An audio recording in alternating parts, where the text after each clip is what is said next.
Interesting.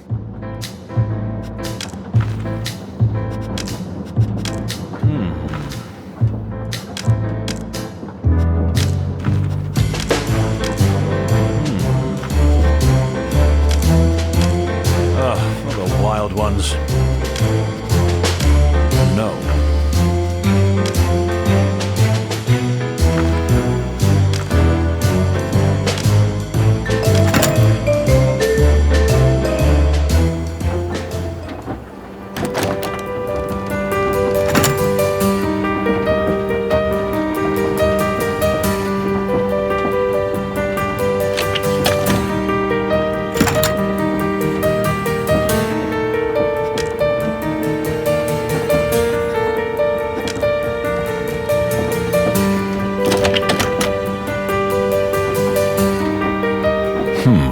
It won't open.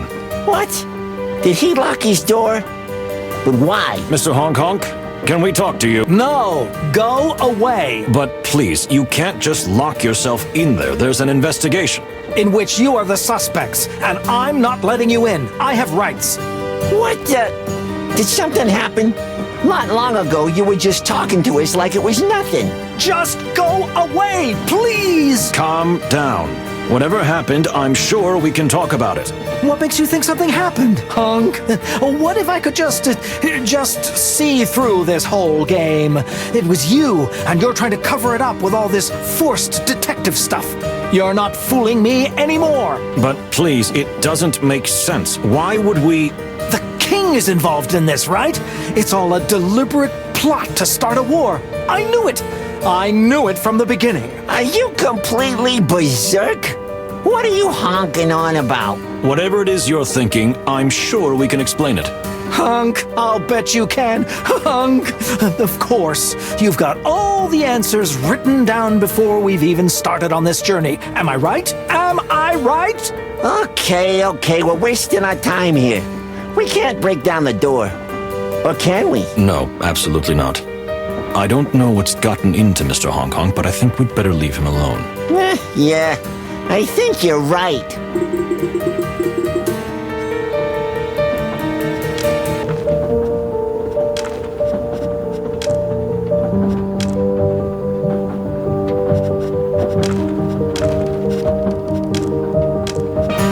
Indeed.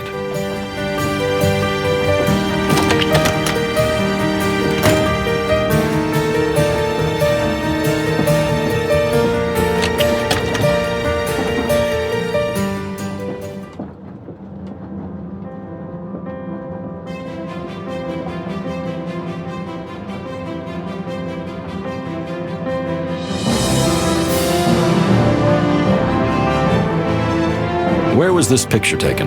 During the Grassmoor Straw Cape War. You fought in a war? Well, I'm not a soldier, gods forbid. Not at all.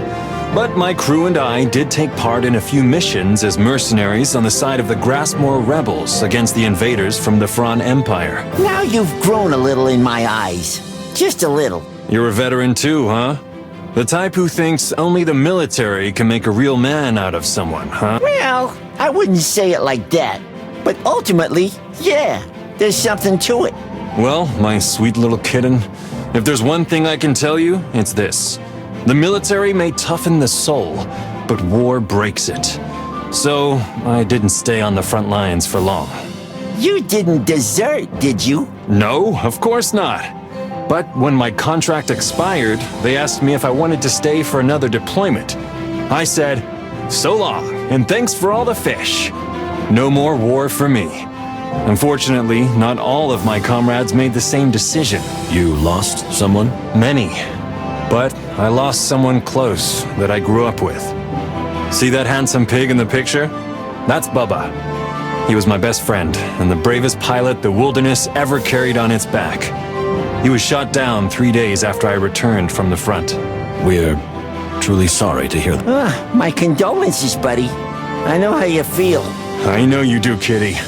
I saw it the moment I laid eyes on you. Underneath that thick fur of yours is the heart of a soldier who's been broken 100 times. Let's change the subject, shall we?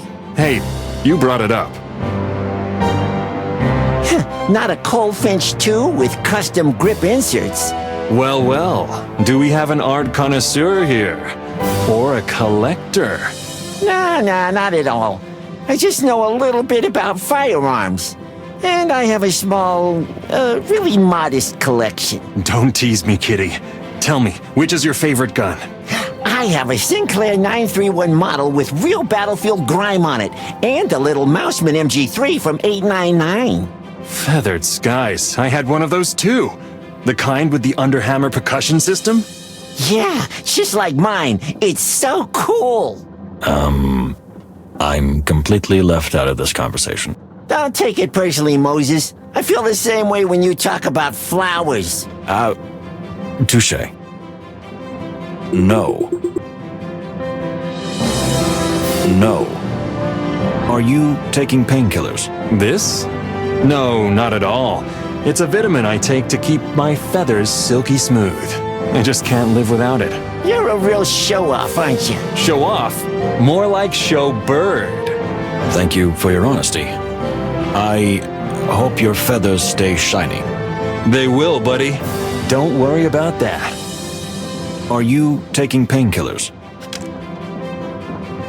Indeed. Indeed. Indeed. Indeed.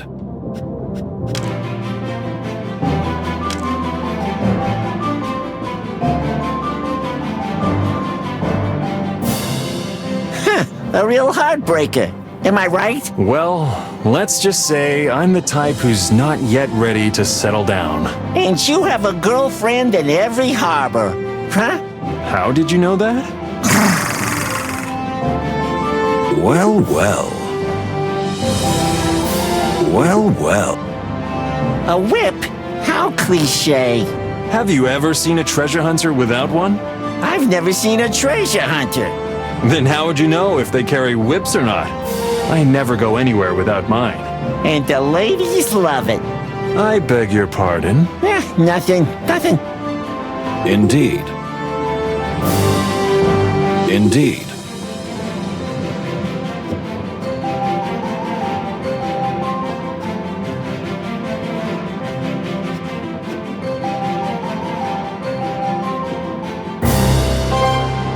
Well, well. You're a well-traveled animal, am I right? There's no corner of this wonderful planet that I haven't seen up close. What do you think about the future of the wilderness? You mean political relations and stuff? Something like that. Well, look, I'm not well-versed in politics, but I see what I see. The conflicts between countries and species are only getting worse. International relations are heated, and at the center of it all is Clawville. What do you mean by that? Clawville as a city and the entire colonial empire have grown too large in terms of economic, political, and cultural influence. Yet, at its center stands only a small town and a weakening king, on crumbling legs. A small town? Clawville is the most important metropolis in the whole wilderness. That may be, but a Soul City and a king cannot bear the weight of an entire empire and the rapid changes of the modern age. It's simply impossible. So, how do you see the situation? What awaits us? Well, if you don't find out what happened here, then war is certain. Although that may happen anyway. Clawville, like it or not, will collapse sooner or later. And then some kind of new world will be born. Do you believe we should return to the old principles? That the Clawville dream of peaceful coexistence is just a fairy tale? I'm a believer in coexistence, my friend. Have no doubt about that, for I am a true citizen of the world. But perhaps we animals are not yet ready to let go of our differences. Perhaps we are still too weak for that. Thank you, Mr. Windrider. You've given me something to think about. Interesting. Interesting.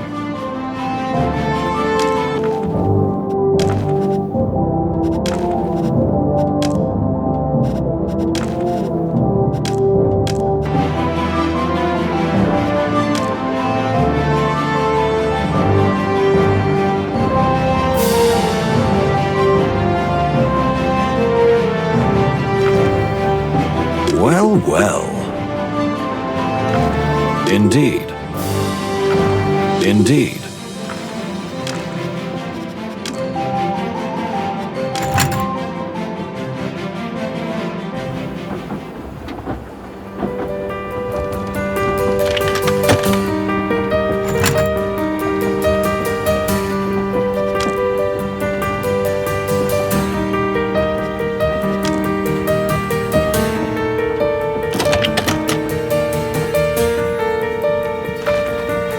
Tell me. Tell me.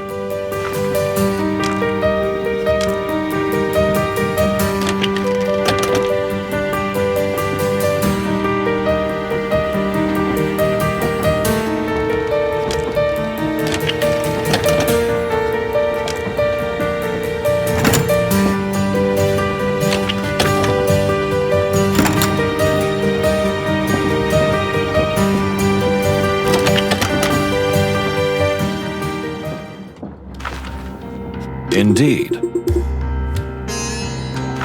Interesting. Interesting.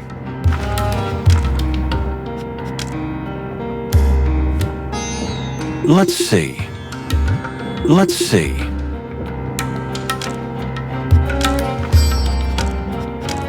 No. I beg your pardon?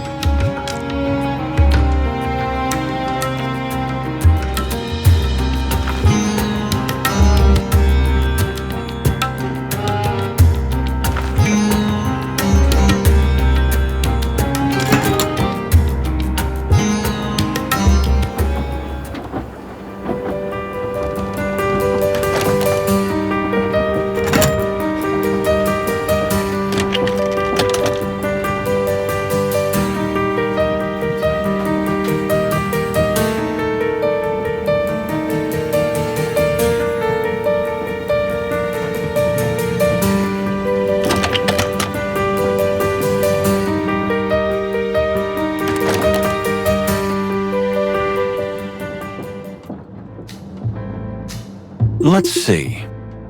Well, well.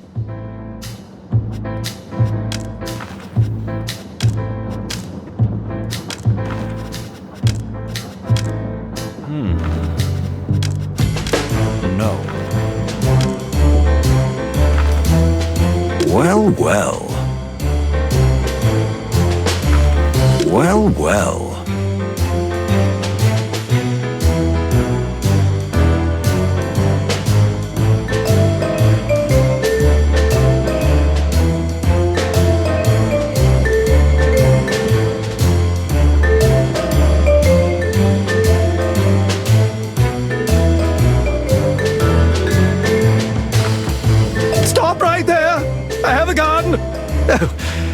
Oh, it's just you. Forgive me. Is there a problem? Problem? What kind of problem? After all, there's only one murderer on board. It's just my nerves are on edge. Just a little. But so far, you seem to be handling things quite confidently. Well, I have to keep up appearances, you know, because of Cassandra. She's so weak and fragile. If she sees me panicking, well, she'll panic too. And then it'll all be over. Sir, I can assure you there's no reason to panic. Oh, don't give me that cop crap. You think I don't know? Even an idiot knows. Everyone saw it. What are you talking about? That Cunha and I... you know, the affair. So they're definitely going to kill me. Wait a minute. This is too fast for me. Why would they want to kill you? Isn't it obvious? I had an affair with the ambassador's daughter, so I might know something that no one else knows. Some secret, which could be important to the killer. So, do you know a secret like that? What? Me? No! No way! No, but that doesn't mean I couldn't, no. So the killer will definitely want to kill me, and probably Cunha too, for that matter. Please, calm down, Mr. Lupus. The killer has likely achieved his goal by killing Mr. Ignat. I don't think he would risk committing further murders. In such cases, the perpetrator usually goes into hiding or tries to escape, or pretends to panic in order to divert suspicion from himself. You're not talking about me, are you? Well, there is a movie star from Clawville who seduced the ambassador's precious daughter. If the ambassador found out, he would surely wring his neck. And then there's the daughter, who repeatedly stated that she would kill her own father if she could. All things considered, don't you think that makes you a very likely suspect? Oh, good heavens, I hadn't thought of that. Oh, but it's perfectly logical. I mean, are you crazy? This is absurd. We'll see, Mr. Lupus. We'll see. All we ask is that you don't leave your cabin for a while. Leave? Never. At least I feel safe here. Good. We'll talk again. Just find the perpetrator, okay? And I'd rather not hear your ridiculous accusations again. Are you an ostrich or a wolf? What do you mean? Never mind. Stop right there!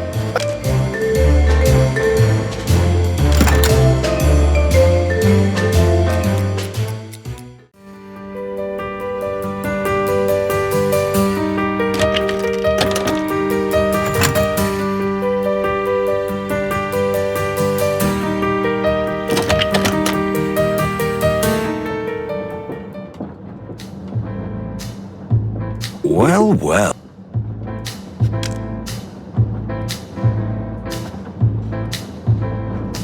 Interesting.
Ambassador. What? Yes, I'm here. I'm listening. What do you want? If I may, you were very deep in thought. Well, yes. I must admit, when I embarked on this journey, I expected everything, even the start of an international scandal. But this is something much worse. Well, scandal is certainly inevitable now. The question is how to handle it. And whether we can provide answers when we reach Clawville. And whether we can keep what happened a secret. Am I right? Moses! We didn't even think about that! I thought about it, dear Plato. Well, of course you did. If the news gets to Clawville before we do, and before you can come up with a reasonable explanation, the war may have already begun. And we must do everything we can to prevent that. Yes, we must. That's true. But to what end? To what end, sir? I don't quite understand. War is inevitable. You see, Torogo is just a small country, whose insignificant problems seem real only to its inhabitants. But we fought our own war with Stavonia. And if I've learned anything about war, it's that... In war, you can't win. As you say, there are no winners. Do you think war is inevitable, no matter what we do or would have done? I do. And that whoever did what they did either acted out of blind hatred or knew exactly what they were causing. Maybe both at the same time. Either way, we can't change our fate. And if that's the case, we must accept it with respect. This is the spiritual leader talking, right? I'm just an animal like everyone else. I feel that now more than ever. Well, thank you for your honesty, Separ. Well, Ambassador Mujara can be ruled out from the equation. What makes you say that? After what he just said? That's exactly why we can't rule him out. Explain that, because I'm at a loss. If Ambassador Mujara sincerely believes that the war will happen anyway, then Ambassador Ignat's life or death has no bearing on it. So if it changes nothing, he might as well kill the ambassador he hates with all his heart. It doesn't matter when you look at the big picture. You are an evil genius, Moses. It's still just a theory, and doesn't make him any more suspicious than the others. But we have to keep an eye on him. And we will, like an eagle. Come on, don't be that hard on yourself, my friend. Felines have great eyesight too.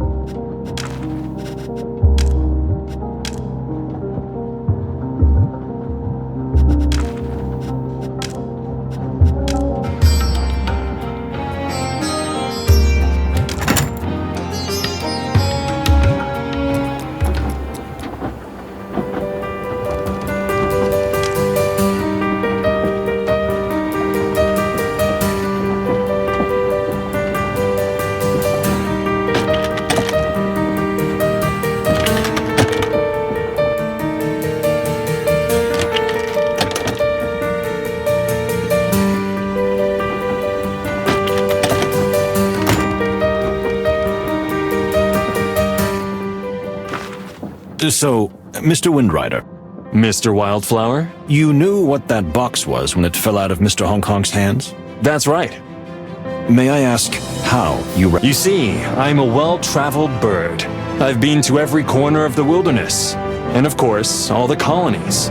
I've seen boxes like this one many times. In fact, I once had to steal one. Excuse me? Or rather, steal it back. To be more precise. A wealthy client had me recover his secret box from a band of pirates.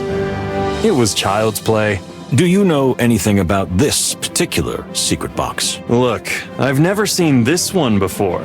They're all different. They're all unique. They're handmade, and their opening mechanisms are as unique as their artistic craftsmanship, as is what they contain. Why do you think Mr. Hong Kong wanted to get rid of it? No idea, but I don't like that guy. He looks shady. I can spot a con artist a mile away. You mean con artists recognize each other, right? I'm a fortune hunter, fuzzball. It's not the same thing. Uh-huh.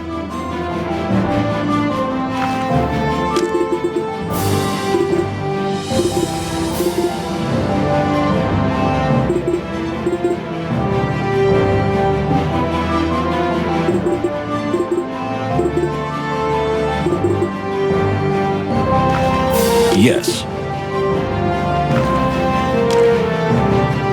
I haven't had a chance to ask you what you think of the other passengers. There's all sorts of characters here. A baron, a smuggler, murderous police officers. What did you say? Ha! Just kidding, little kitty. Just kidding. You got a high-risk sense of humor. Actually, I don't think it was you. I overheard that almost everyone had a motive to kill the old saber-tooth. More specifically? There are the two actors. The girl was terrified of the ambassador, and the guy was chasing after his daughter, and Kunya, the ambassador's own daughter, couldn't stop saying how much she hated her father. Then there were the two saints from Tarogo. Needless to say, they had the most to gain from the murder. Then there's the notorious smuggler who had business with the ambassador. And then there was the Baron, who is suspicious from the get-go, calling himself a Baron when he's not. Considering that you just arrived, you've assessed the situation pretty well. What can I say? I have a knack for these things. Yeah, for eavesdropping. For sleuthing, my dear kitty. You could even hire me as a wingman. You know, wingman. Thank you, Mr. Windrider. You've been a great help.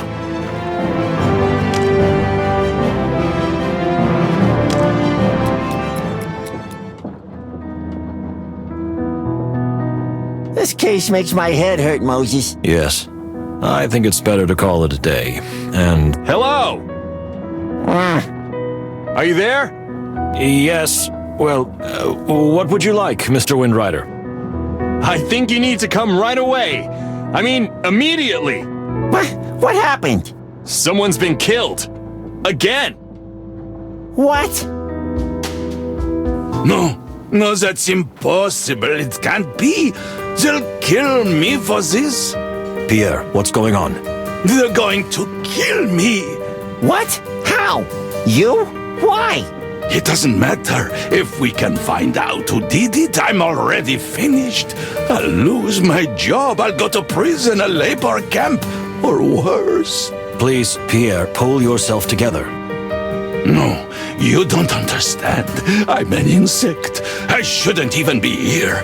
I shouldn't have gotten this job. It's all just for facade, just to show the Stavonians how open and free we are. It's all a lie.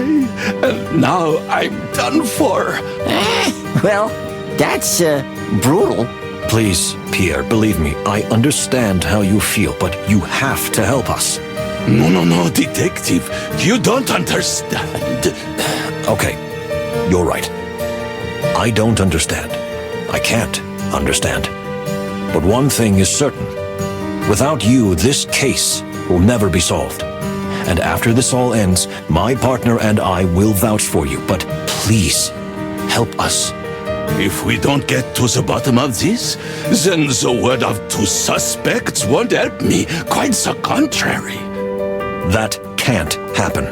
Because with your help, we'll find out who did it. I give you my word of honor. Or may my name not be Moses Wildflower. And mine, Plato Manuel Palladius. Well, thank you, gentlemen. I suppose you're right. Whatever happens to me, this case is bigger than a tiny insect.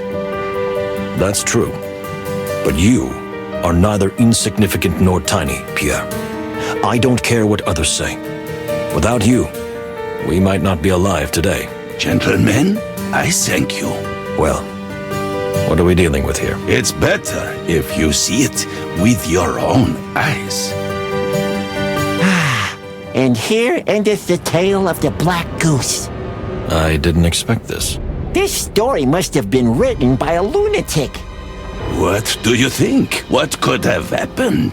We need to thoroughly examine the crime scene, Pierre. Please, don't let anyone in or out. In fact, it will be best if no one left their room until we're done here. I'll do what I can do. Thank you, Pierre. Let's see. Now that Mr. Honk Honk is no longer with us, It's time to raid his belongings. that's not exactly how I would have put it. On closer inspection, all these glittering treasures appear to be nothing more than worthless junk. Well, not all that glitters is gold, as they say. I doubt that Mr. Honk Honk's primary intention was to sell these in Clawville. Yeah, it seems like a pretty obvious cover. I agree, but a black diamond is best hidden among a pile of coal. Ooh, what's that? Snake spear? Or perhaps a little herringway? No, I came up with that one myself. You are a real poet, Moses. Thank you. Indeed. Indeed. This is an interesting box. It looks fake to me. Or at least not very valuable. What makes you say that? It's not real gold. It's just gold-like paint. The wood is fairly low-quality Grassmore oak, very common wood. I could have noticed that myself. I pay attention to the little details. You pay attention to the big picture. That's why we make a good team. That's true. I couldn't have said it better. No. Now this is more like my jazz. What fascinates you so much about weapons? You know, I've never been attracted to violence. For me, there's no romance in bloodshed. But the way art beautifies and even glorifies tools that are designed to kill has always fascinated me. Engineering marvels, crafted with artistic flair, More of a symbol than a weapon. Well, that's certainly an interesting point of view. Don't you agree? Not at all. But don't let that deter you, my dear friend. Interesting. Interesting.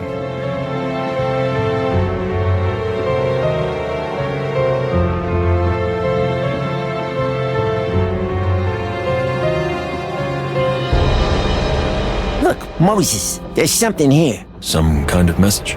Seems like it. Read it, my dear friend. If you're reading this, I'm no longer alive. Such a classic. But, Plato, please. Okay, I'll continue. You must know that I was not involved in the assassination attempt. But I know that someone on the train is trying to kill Ignat. Since I am the only one who suspects who it might be, they will surely kill me. So he knew. Yet he didn't ask us for help. Unfortunately, I don't know who the assassin is, but I know that it's someone who is not who they say they are. Someone who is playing a role. I have to figure out who it is. That's it? That's it. That's the end. No signature. Nothing. So he wanted to find out for himself. But he knew that the end could come at any moment. Old Honk Honk had more guts than I thought. Unfortunately, the killer realized that too.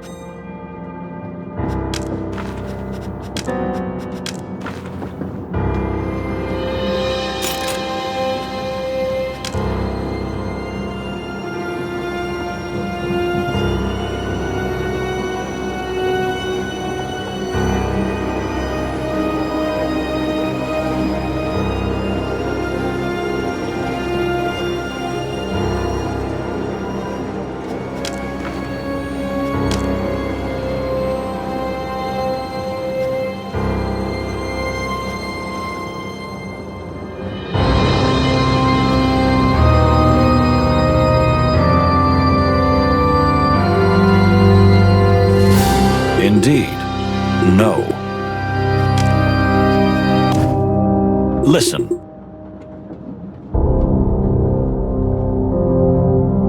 Listen.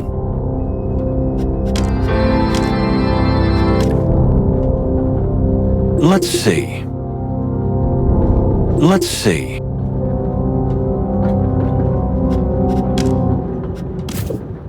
Interesting. Interesting.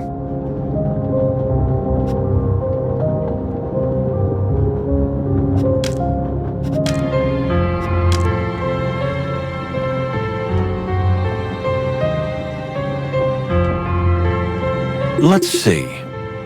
Let's see.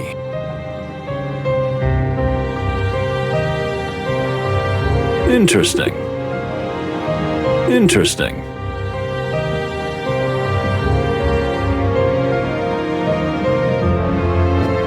They just simply hanged him.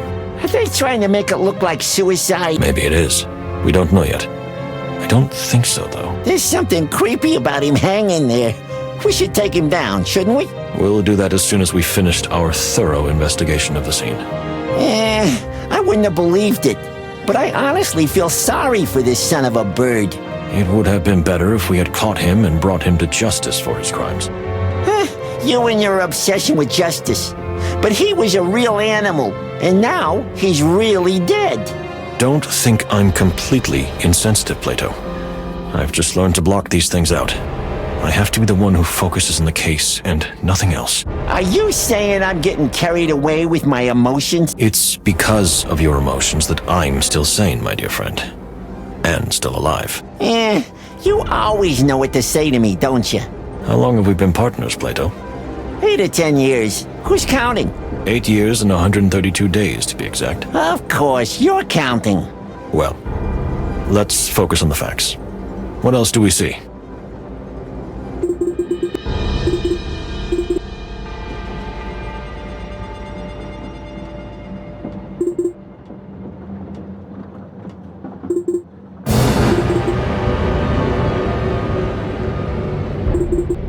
It doesn't add up. So what now? If this message is real, and the killer really felt that Honk Honk knew too much, he could have chosen a much more discreet way to eliminate him. Well, this is anything but discreet. What's more, the killer made sure that someone who couldn't keep a secret would find it. Marco!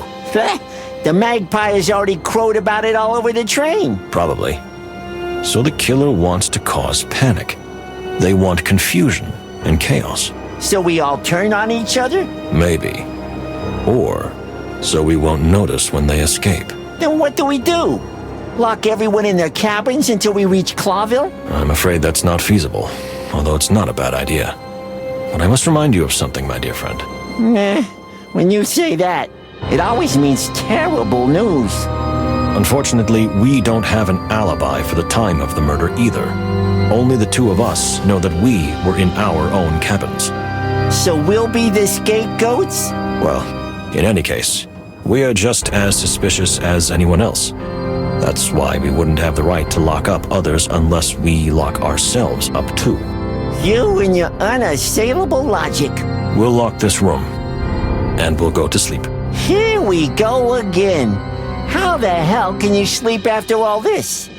I need to get my thoughts in order, my dear friend. There are too many voices in my head.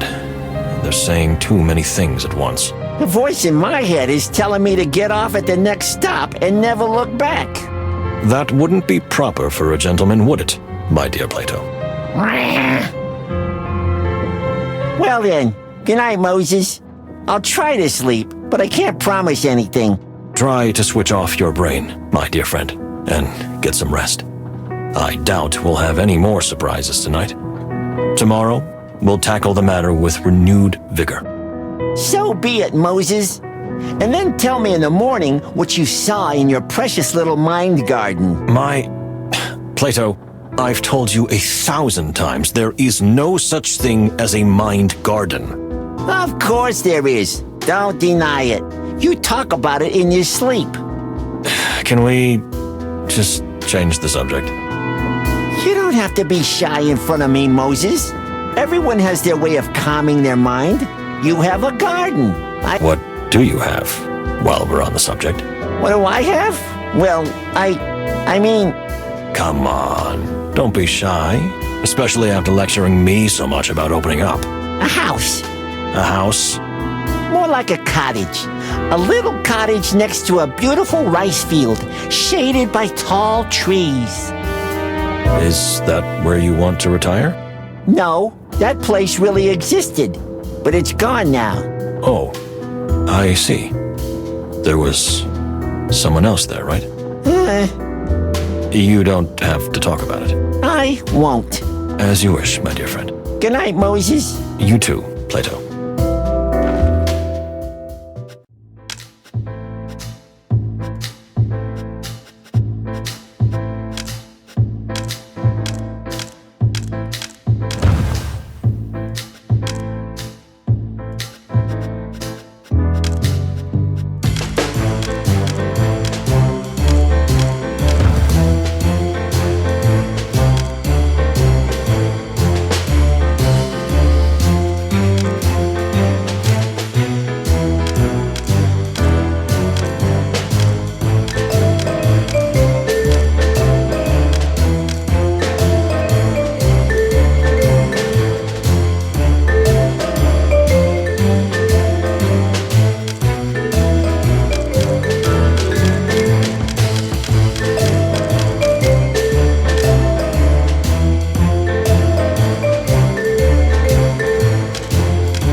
It's awful quiet.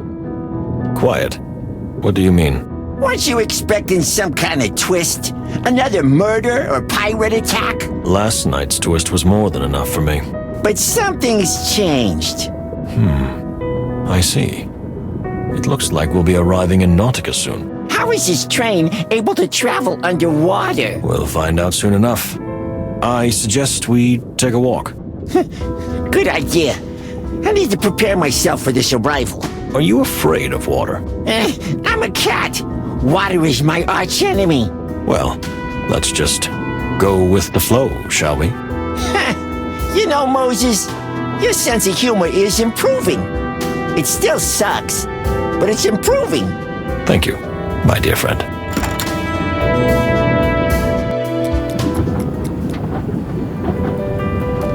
Detectives! Yes, Miss Faye? Someone else has been killed. How could this happen? Are you doing anything at all? We don't think so. Or maybe it really was you. No, I don't think they did it. When I found the body, it was still fresh, and they were in their room. Then how do we know it wasn't you? Because someone was killed before I even came on board. Of course you'd say that. What else would you say?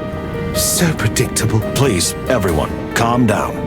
Whoever the culprit is, by attacking each other, we're just playing into their hands. That does make sense. We understand that everyone is panicking, but we have to keep a cool head. Otherwise there will be even more victims? That's not exactly what I meant. But we can't rule it out either, so I ask everyone to stay in their compartments and not let anyone in except us. We'll snoop around the train. We'll soon be arriving in Nautica, where the perpetrator may escape. So we need to find out as much as we can before we get to the station. You're absolutely right, my friend. Let me know if I can help in any way, gentlemen. Thank you, but you've done enough for now, Mr. Windrider. That is for sure.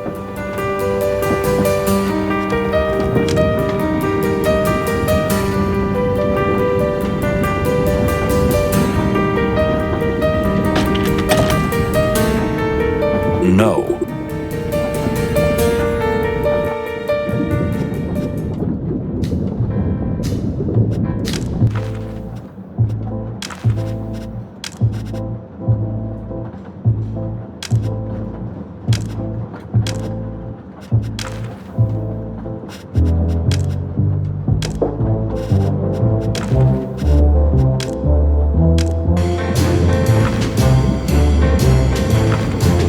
Mr. Pesker, you usually have your ear to the ground. And you are a real angel.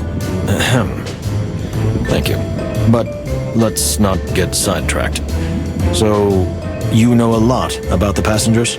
You flatter me, Mr. Wildflower, but you know what? I'm into that. I'll go with the flow, so go on. I suppose you heard about yesterday's incident. Nil's death? Of course. If we went on a train, the whole Wild West would know about it by now. And what would you like to know? Do I have an alibi? I don't think there's much point in suspecting you. At least, for now. I'm more interested in who you think had a motive. Good question. Well, let's see. Hong Kong was a smuggler, right? A world-famous criminal and antique dealer with a huge fortune and probably lots of enemies. That's true, but few people on the train knew him. At least, not personally. As a detective, do you think everyone is honest with you? That's nice. So you have no idea?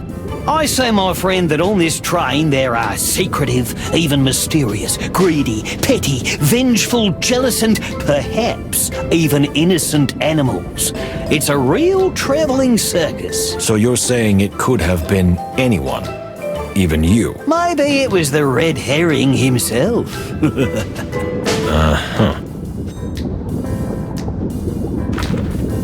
No.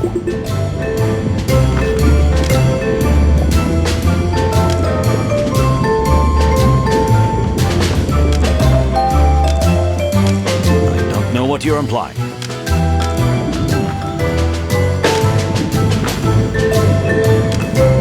You mentioned the red herring.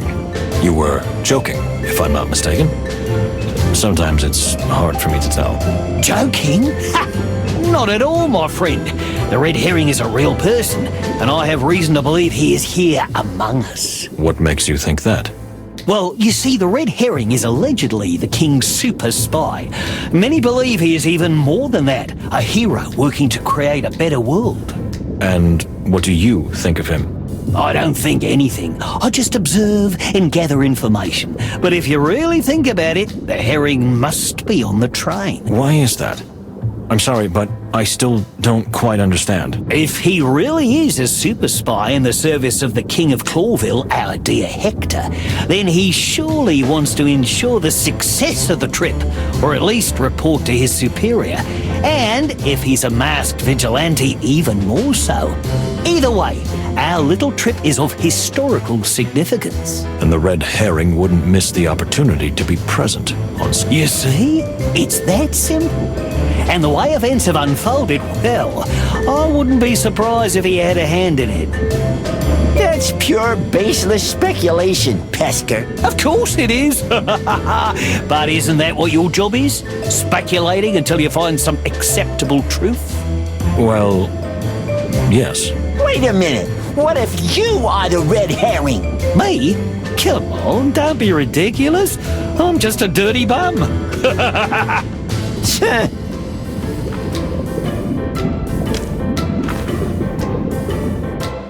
Interesting.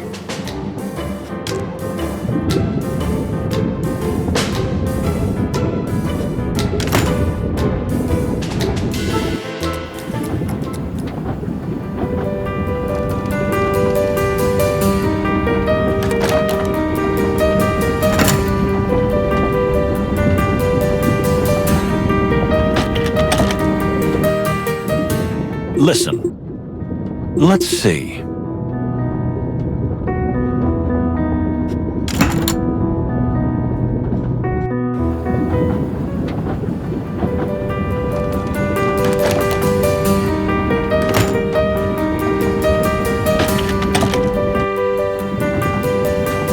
Indeed.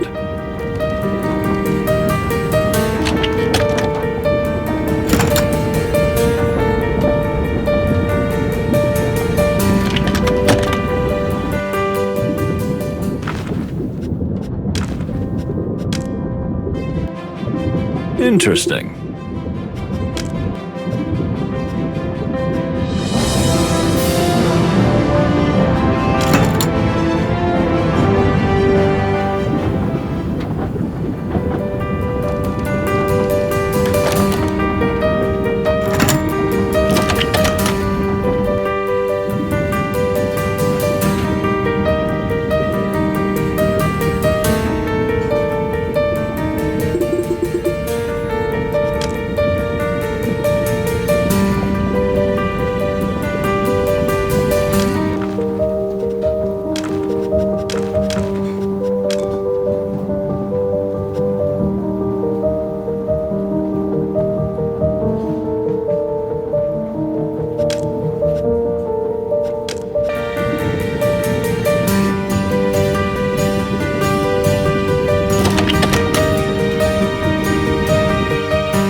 Well, well.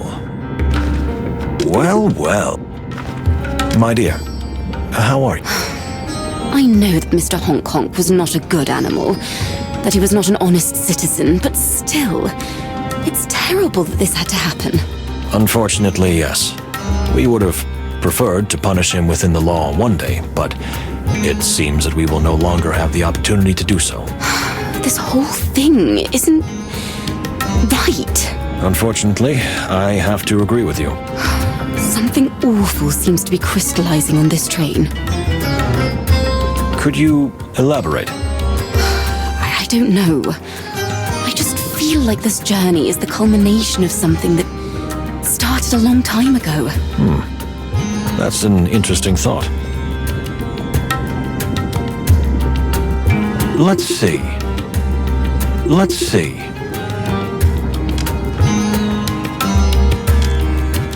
I beg your pardon? For the wild ones.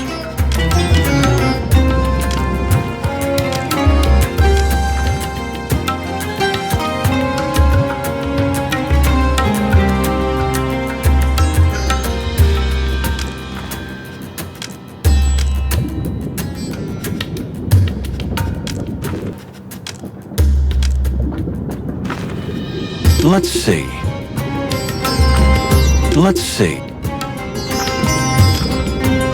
My dear, could you tell me a little more about what you're feeling? I don't know how to put it into words. It's not fear. Not the kind of fear you feel when you're in danger. There's something more. It's not about you, am I right? It's neither about me nor anyone else, but rather, it's about everyone. That sounds so cliché. It's not cliché, my dear. It's reality. Unfortunately, it looks like we're sitting on a powder keg. You mean here on this train? More like all over the world. Right? So you feel it too? There's something terrible, haunting, pervasive in the air. As if the truth has finally died. I wouldn't go that far, my dear. And I will do everything possible to ensure that the truth comes to light. No matter how painful it may be? A painful truth is still better than a pleasant lie. Am I right? Look at me. Now I'm talking in cliches. Indeed. But please, Moses, take care of yourselves. Whatever is going on this train, I fear it could rewrite our entire known world if we don't do something about it. Don't worry. We'll be here, madam. Thank you, Moses.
Alone, Mr. Lupus? Well, yes. Cassandra, she wasn't feeling well and took a rest. May I ask where you were last night? Of course. I was here in my compartment. You can ask Pierre. I asked him for a bottle of whiskey. I felt as though drinking myself under the table was the best thing to do. And you did that? Oh, no, not at all. I can't drink like I used to. One sip and I'm out. I see. And Miss Fay? Cassandra, well, the truth is, I don't really know. I'm not sure where she was or what she was doing. Wasn't she with you in the cabin? She was at first, but then, well, who knows? Like I said, I took a nap. Maybe because of the combination of the sedative and the whiskey. Yeah, that could have done it. In any case, Cassandra hasn't been herself lately, so I can't predict what she'll do. A few days ago, I could have told you what she did without even seeing it. Today, I'm not so sure. That's the beauty of love. Really? If you say so. Let's see. Well, well.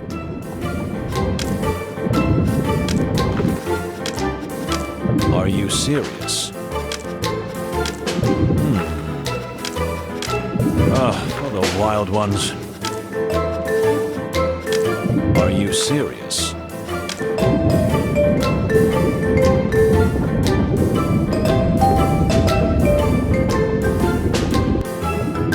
Let's see. No. No.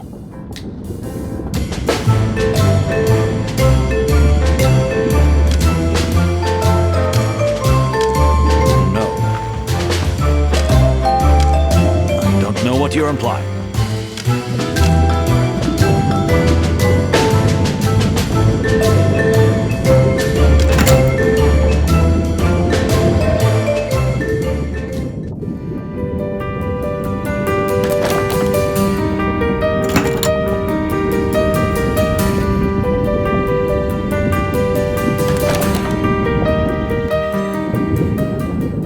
Well, well. Well, well. Listen.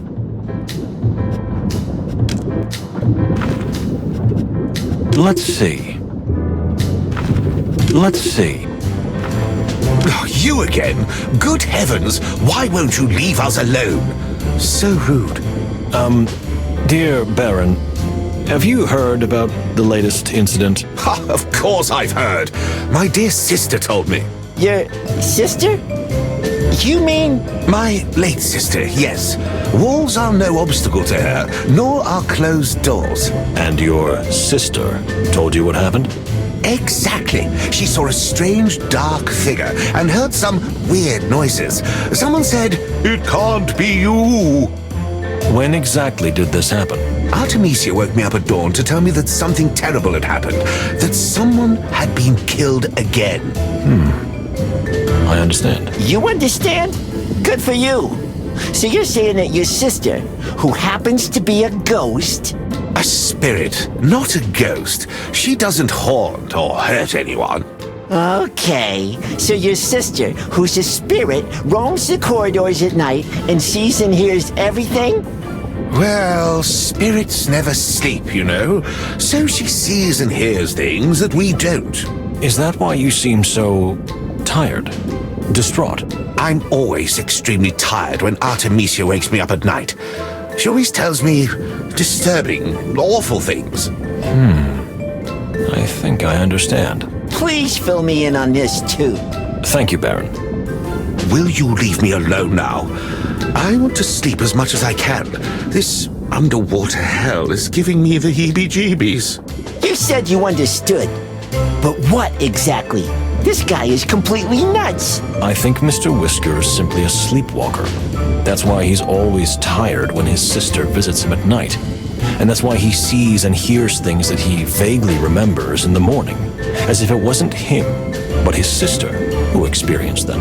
So, we have a passenger who walks up and down the train at night doing who knows what? He could be our culprit, without even knowing it.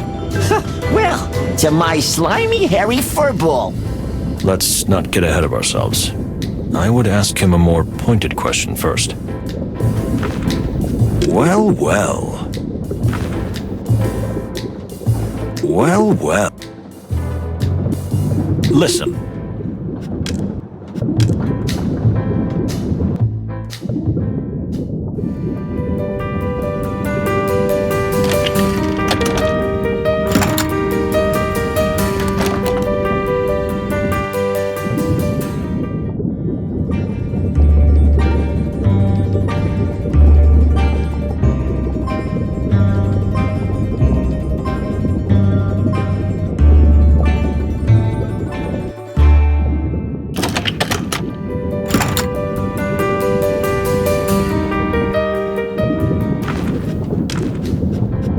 Tell me, dear Baron, have you ever been awake when your sister was wandering around on the train? What a strange question, but I think not. She always wanders around when I go to sleep. I see. I thought so. What are you getting at? How rude. Nothing. So, Artemisia told you that before Mr. Honk Honk died, he said to someone, "It can't be you." That was all? Whatever the goose was referring to, he must have been really surprised when he saw the culprit. Thank you, dear Baron. You've been very helpful. Well, good for you. Goodbye.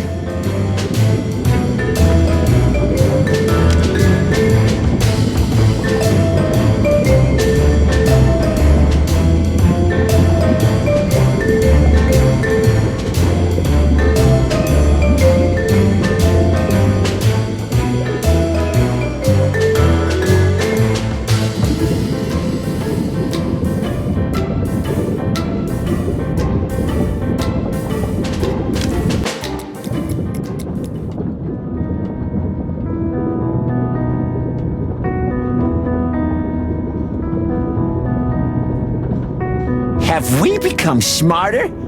I feel like we're just sinking deeper and deeper into the rabbit hole. A rabbit hole, you say? More like to the bottom of the sea. I think we've arrived in Nautica. Can't I just stay here in the cabin? I shudder at the thought of everything being so wet here. No, my dear friend. I need you. Okay. But only because you asked so nicely.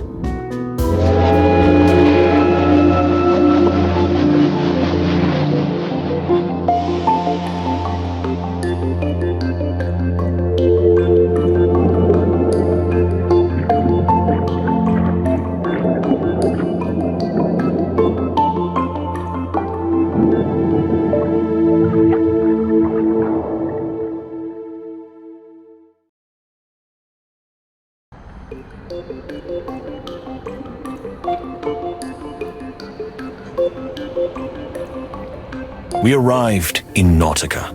The place was breathtaking. It was as if we had stumbled into a strange fairy tale. I had heard stories about the underwater city, the pipes and domes, but I never imagined they had been created with such wonderful artistic care. It reminded me of a pearl, covered by a shell, just as this wonderful city is covered by the endless, impenetrable ocean. The passengers immediately made themselves at home at the station, scattering around and marveling at its grandeur and beauty, like sparkly-eyed children in front of a candy store. Only one person seemed more agitated than usual. Good heavens! For all that is sacred to the wild ones, what now? Are we ready? Are we really ready for this? I understand that the murder has upset you, Pierre, but... Murder? What murder? What do you mean, what murder? Mr. Honk Honk is dead. I mean, of course, it's terrible, horrible, good gracious, but that's not our biggest problem right now. It's not? No, not at all. Miss Diva Latuna is coming and will be traveling with us. Diva Latuna. Miss Diva Latuna Oysterhouse, to be more precise. The wilderness's finest opera singer, actress, pride of Nautica, peace ambassador, and, by the way, a born, real baroness. Whew, quite a package, that's for sure. And what's the problem, if I may ask? Problem? There's no problem. Well, I hope there isn't. You see, the diva is extremely delicate and has very unique needs. We set up a special water room for her on the train. And although the Clawville Express has seen special guests on board before, we've never had to create such a special suite. That sounds wonderful, Pierre, but you really don't need to be alarmed about it. Well, you know, the diva not only has a celebrity status, but also a rather fearsome reputation. If even the smallest detail is not right... She turns into a real diva. More seriousness, Plato. Miss Latuna must not find out that someone was killed. Two someones. Two someones. true. Some ones were killed on the train she is about to set her magnificent feet on. If that gets out, it's all over. When is the lady arriving? In an hour and a half, I think. Then we have a little time to prepare for this big event. Calm down, Pierre. We'll talk to everyone and ask them not to mention the terrible events, if possible. Would you really do that? Oh, thank you, detectives. You don't know how much this helps me. In the meantime, I'll get everything ready. Do that, Pierre. This makes me shiver. What exactly, Plato? Can't you feel it? This pressure? Only a thin layer of glass separates us from the endless ocean. I can almost hear the creaking as cracks begin to form and the glass suddenly surrenders to the relentless force. Don't be paranoid, my dear friend. This city has been standing for over a century, and Nautican architects and glassmakers are famous far and wide. But eventually everything will collapse, won't it? What if it happens right now? Then we'll die so quickly that you probably won't even realize it. Let that thought reassure you. There's nothing we can do about it anyway. You really understand the language of animals, Moses. Now I feel completely calm. Very good. Then let's continue with the investigation. Indeed. Indeed. Listen. Listen.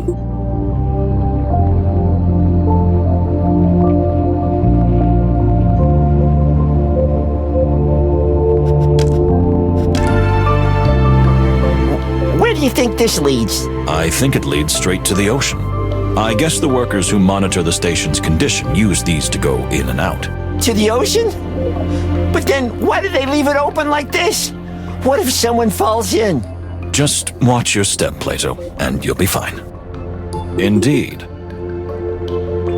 Indeed.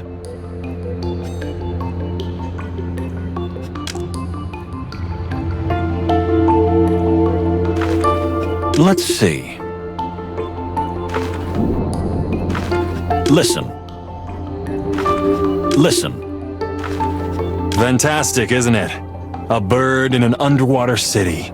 It could be the title of a movie. Life is such an adventure, isn't it? A cat underwater is just as bizarre. Bizarre? It's amazing!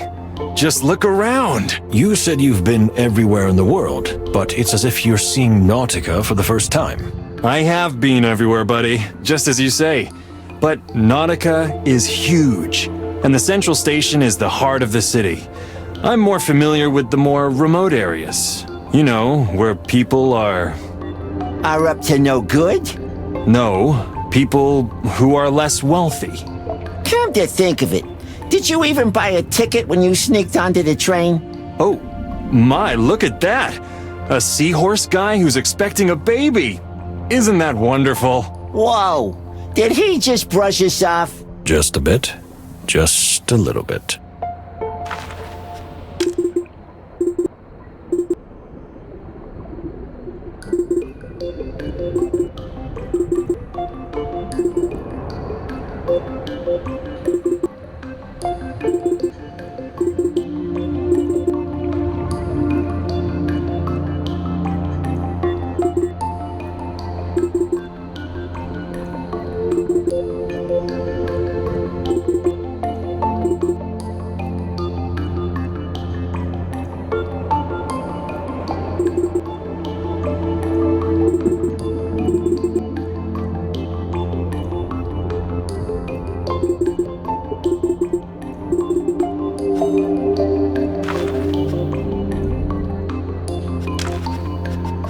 May I ask where you heard about Madame Latuna? I grew up in a rather miserable place, in the belly of Averia, in the heart of the mountain, which is not mentioned in any travel guides. We didn't really have anything to eat, but my foster mother had an old radio, and Miss Latuna was on it all the time. She was young then, very young. They called her a child prodigy, but she had the voice of an angel. When I looked up at the sky between the rocks and heard her singing, I felt like I was flying. and I felt like I knew her, and she knew me.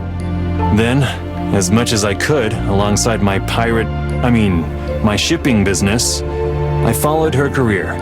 I've been a big fan ever since, because she's partly responsible for who I am today. She made me want to be free. Well, that was extremely honest and revealing. Thank you. I understand how you feel, Mr. Windrider. I really do. Can I tell you a secret, since we're being so revealing? A secret? Of course. My real name isn't Windrider. I had a hunch.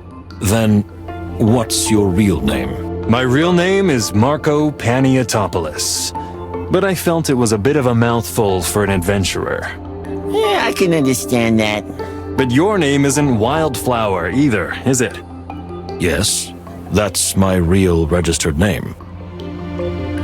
If Moses were to take on a pseudonym, it'd be something like Moses, I'm the best. Ha, ha, ha.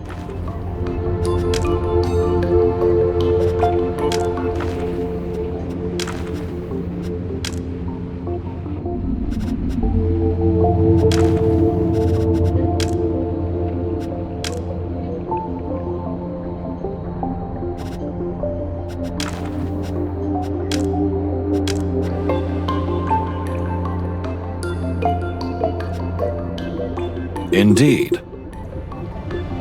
Indeed. Indeed. Indeed.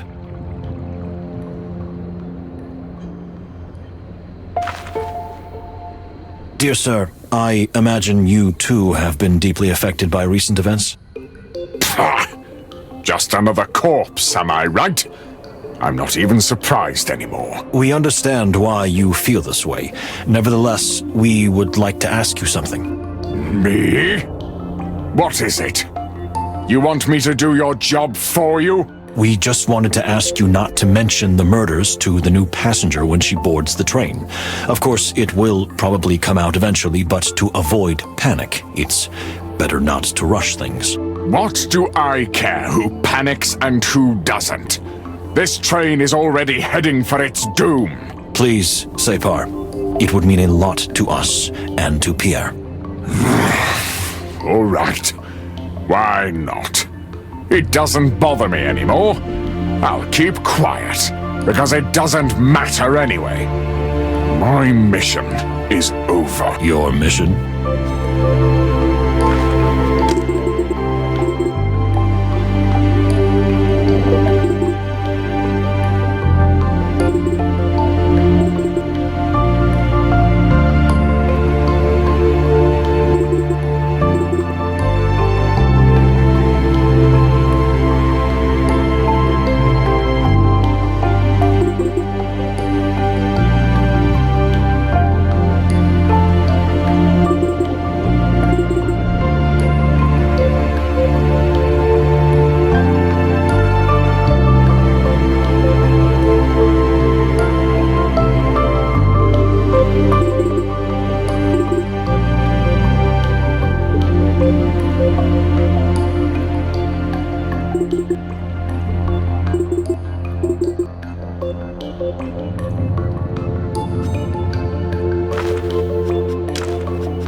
So, that mission, what exactly did you mean? To tell you the truth, I was hoping we could get this over with. Get what over with exactly? I would like to make a confession. Ah, finally, we're getting somewhere. We're listening, Ambassador. I have failed. I came here on a mission, but unfortunately, I failed. Failed, sir? I think I can admit it openly now, since the damage has been done. My task was to prevent the death of Ambassador Ignat. The what? I don't quite understand. You? Why you? Because if what unfortunately happened had happened, Torogo would have been held responsible. Because of who Ambassador Ignat really was. A butcher and a war criminal who committed terrible acts against our people. As soon as we learned that an assassination attempt was likely being planned against the ambassador, I was immediately sent to Stavonia to find out everything I could. The whole thing was disguised as a simple diplomatic visit, of course. So that's why you were in Stavonia, and didn't board the train until later. Then, when the incident happened, I was sure it was really you, Mr. Wildflower. Well, I can understand that. But later I realized that it didn't make any sense. And the murder of the goose completely confused me. I don't know what to think. All I know is that I failed. Whatever happens between now and our return to Clawville, everyone will end up believing that Tarogo was responsible, and Tarogo is part of the Clawville Empire. So war will be inevitable, and my people will be the primary target. Unless we can find the real culprit, expose them, and bring them to justice. Perhaps. But you know that's not how the world works. This is a game played by the powerful, who are just looking for a pretext to do what they want to do anyway. A diplomatic disaster is going to happen one way or another. All it took was a spark. And we are that spark. Forgive me. I didn't mean to burden you with this. Clearing your own names is problem enough. Not when it concerns the entire wilderness. If there is no other way, I will take responsibility myself. As Moses says, wait a minute. What? You heard me, my dear friend. If this is the only way to make these atrocities look like the machinations of a sick mind and not a grand political conspiracy, and if it will stop the outbreak of war, I will gladly do it. And I will not allow that. Thank you, my dear friend. I appreciate it. But unfortunately, it's not up to you. You are a truly noble soul, Mr. Wildflower. Not at all as cold and calculating as they describe you. Much more romantic and idealistic. Perhaps I am. But for me, there is no question that if I have to choose between myself and peace, I choose peace. I still don't think it's that simple. But your words are reassuring. And perhaps they give me a little faith. After all, what are we here for if we can't even trust our faith? As you say, Separ. As you say.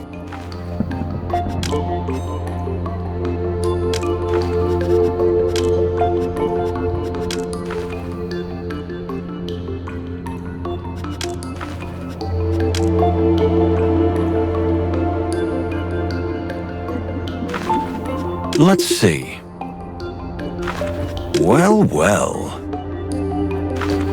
Well, well. My dear, we have a small request. What do you want? You see, you may have heard, but there will be a new passenger on the train. Miss Diva Latuna, the world-famous singer. That stuck-up hussy? Why should I care about that? Well, you see, to avoid panic, it would be good if Miss Latuna didn't find out about the deaths. So, you want me to lie to protect the fragile psyche of the great diva?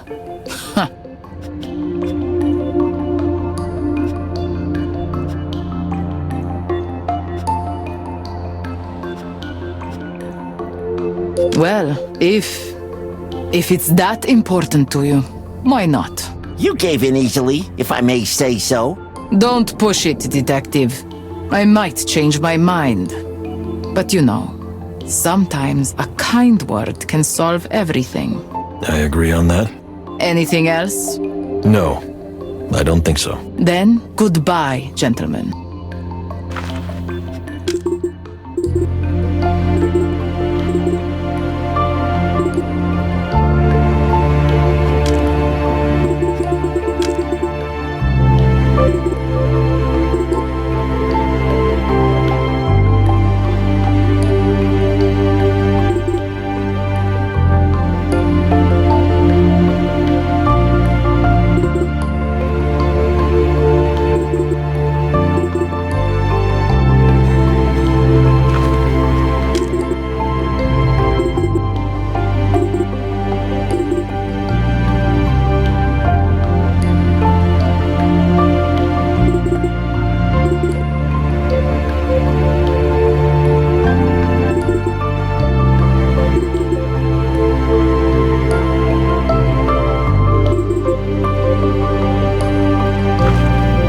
Let's go. Although this place gives me the chills, I must admit, it's as if time has stopped here. Indeed. The style and sophistication with which the Nautican artists construct their buildings is astonishing. Yeah, it really is. But that's enough. Let's get the hell out of here. Plato, we still have a lot to do here. Well, well. Well, well.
I can't believe the effort the Nauticans put into making their cities accessible to land animals. I hadn't even thought about that. We're here at the bottom of the ocean, breathing without any problems. As far as I know, most of the Nautican cities are still filled with water, but the more important ones have dry areas, like this station. It's amazing. I can't deny it. And in Clawville, there are more and more water hotels. And in certain parts of the city, you can see similar tubes in which aquatic animals can travel. If the Clawville dream doesn't go down the drain, pardon the pun, then the two worlds may merge even more in the near future. Nice thought. But you really believe that the coexistence of species is sustainable in the long run? I don't know, Plato. I'd rather say that I'd like to believe in it. Tell me.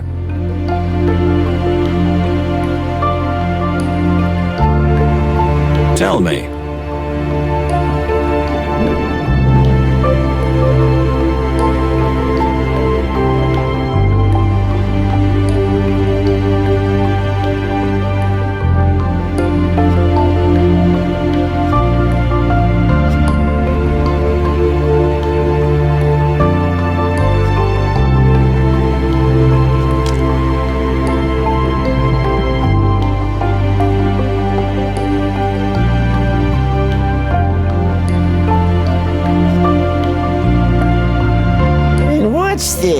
This is the Diva's own oxygen tank.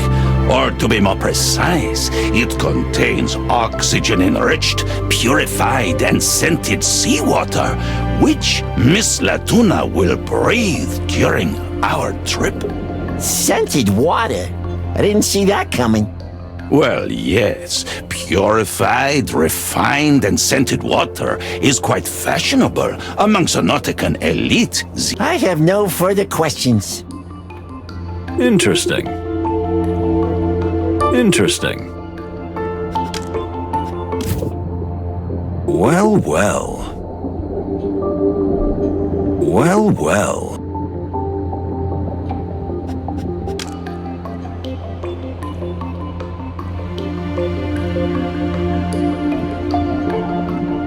So marine animals travel through these tubes? Something like that. They travel through some while others are used to transport things. It's similar to a pneumatic tube system, only on a larger scale.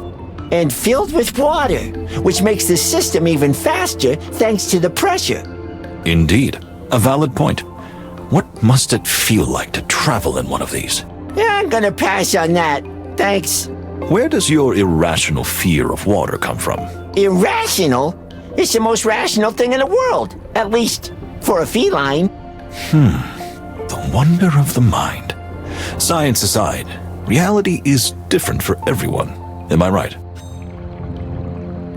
Indeed. Indeed. Interesting.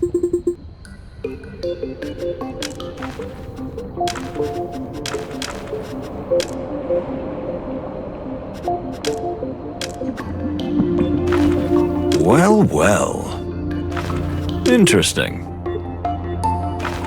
Interesting. Tell me, Pierre, did you manage to, take care of Mr. Honk Honk? Of course, I can assure you that no one will accidentally bump into him. That's a creepy way of putting it. Oh, perhaps I phrased it a little poorly. My apologies. No problem, Pierre, and thank you for taking care of it. Let's hope it doesn't happen again. We've had enough surprises on this trip, that's for sure. I barely have enough hands to take care of everything. Yes, we agree on that.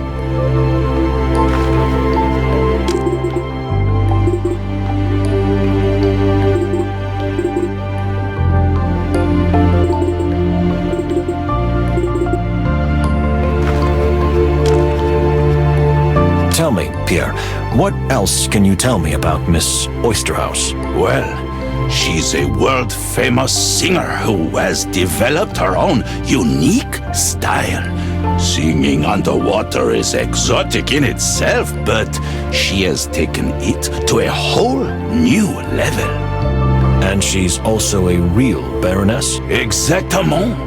She's a descendant of a very distinguished nautical lineage that traces its family tree all the way back to the Great Spawning. The Great Spawning? As is well known, that was the momentous historical event during which the inhabitants of Nautica occupied this underwater valley some 600 years ago. As is well known. Oh, I didn't mean to offend. No problem, Pierre. Plato has very thick fur. He'll take it. Of course. So, she's a true noblewoman and an artist to boot. Interesting. There's more. Rumor has it that she is also a medium. She is involved in the occult, you see. She talks to spirits. Ah, to the fluffy heavens. Here we go again. I'm just saying what I hear, gentlemen. Nothing more. Thank you, Pierre. May I ask how the Clawville Express is able to travel underwater? Amazing, isn't it? A true scientific marvel. But in fact, the train does not travel underwater. Not? Then where are we? We're heading toward the depths of the ocean, but the train is perfectly dry. That's because we're actually traveling through a tunnel made of glass. It's essentially a kind of tube system that connects the surface to the city of Nautica. You mean like a pneumatic tube? Yes, exactly. A very astute analogy. The Clawville Express is essentially hurtling through the glass corridor like a pneumatic tube, while being constantly battered by the immense power of the ocean. That, I admit, sounds a little dangerous. Are you afraid of water? Well, you could say that. But the immense power of the ocean definitely terrifies me. There's no need to worry. The pipe system has been in place for 10 years, and during that time, there have only been 2 serious collapses. Collapses? Please don't use such words in front of him. Plato, he gets a little nervous around water. Around water?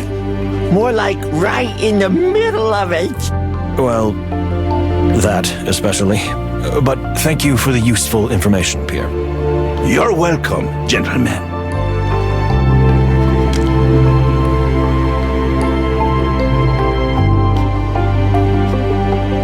No. Let's see what all the fluff is about.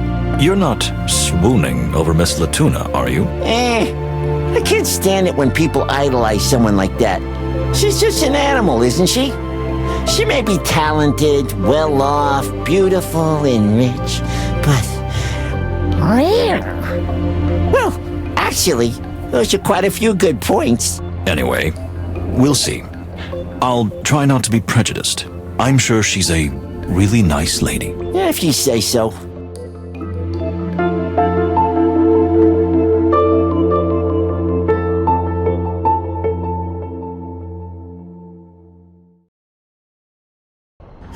Finally! You're the porters, right? Here we go again. We need to change our wardrobe, Moses. Hopefully not, my dear friend. Well, what are you standing around for? Hurry up! Ugh, these landlubbers. I'm sorry, my dear lady, but we're not porters. I'm Moses Wildflower, and this is my partner, Plato Palladius. We're both detectives of the Clawville Police Department. Detectives? On a diplomatic train? What for? Did someone get killed? Well, our job is to ensure the smooth and safe travel of the passengers. Really? I mean, what kind of world do we live in that we need to call detectives on a trip like this? It's ridiculous! She's a very nice lady indeed. Quiet, Plato. So, what else do you want? Secure the scene or whatever the hell you do. Just don't stand there staring at me. Haven't you ever seen a baroness before? We're leaving now, ma'am. We won't bother you any longer. A real angel. All right, Plato. I understood it the first time. You were right. This woman is a... Go ahead, let it out. It's not healthy to keep it inside. a harpy. That's it. I expected something a little harsher, but it's a good start. How did it feel? Well, surprisingly good. See? Sometimes you need something like this. Now let's secure the scene.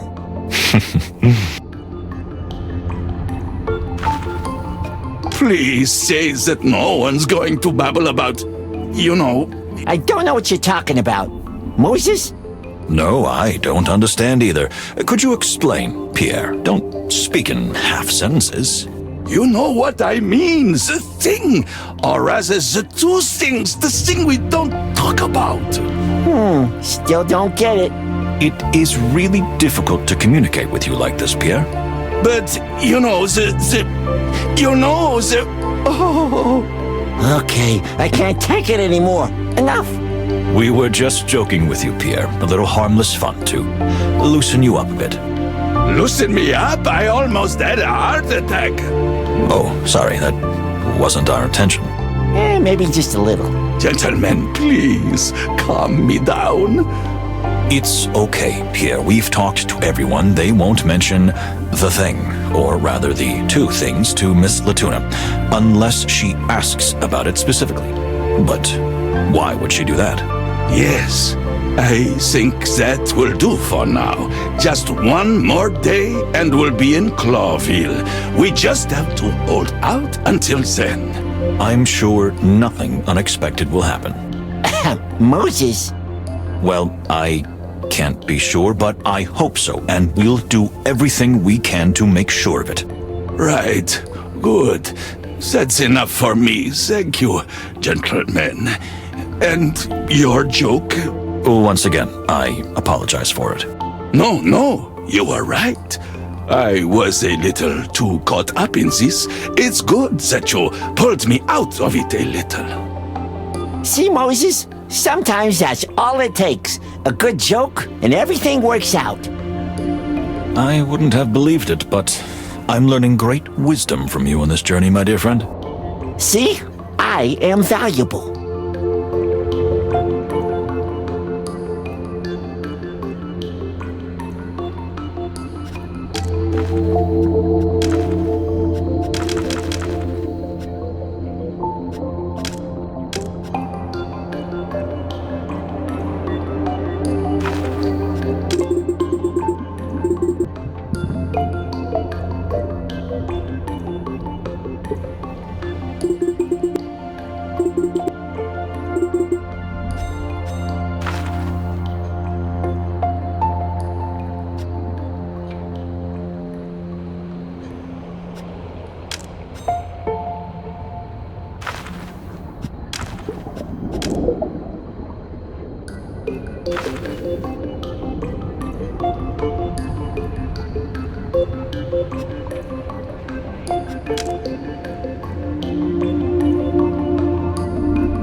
Dear madam, we heard that you are still traveling in a cabin with your father, if I may put it that way. And with Mr. Honk Honk too, indeed. The latter, I confess I did not expect. Isn't that strange? I mean, doesn't it give you the creeps? Not in the least. Pierre has cruelly separated my living quarters, and as strange as it may sound, and as much as it may not be like me, it feels good to be close to my father on his last journey. It does sound strange. I think I get it, Plato. And if I'm not mistaken, death is treated very differently in Stavonia than in our tradition. We take photographs of our deceased loved ones and keep vigil with them in a room for days before burying them. We also talk to them to calm their spirits. This is how we honor their memory. And we don't want to get rid of them as quickly as possible, like in Clawville. I thought you admired Clawville. It's freedom, definitely. But there are aspects of it that even I find too cold. I can understand that. Thank you, ma'am. If that helps.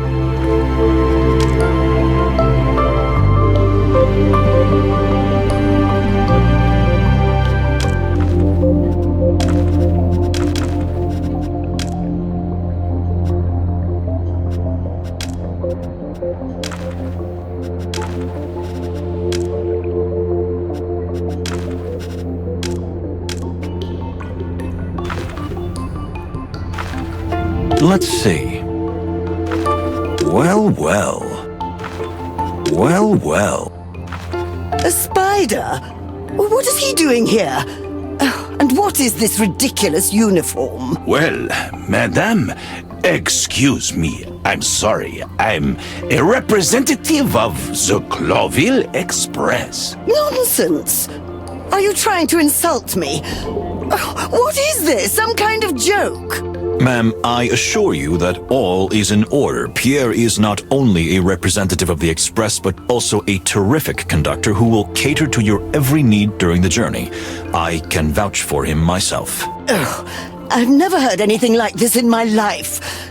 Entrusting such a responsibility to an insect. But, excuse me, I really don't mean to offend you. Come now, you haven't offended me at all, my lady. I understand completely. Like hell you do. You better apologize to Pierre, Missy. Missy?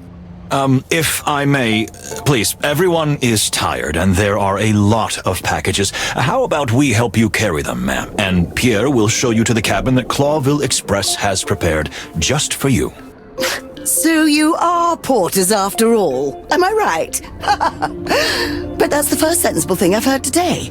So yes, do that. Take my luggage.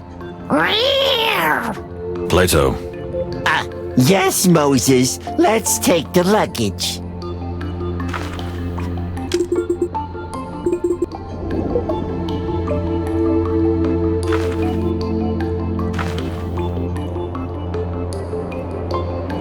Interesting.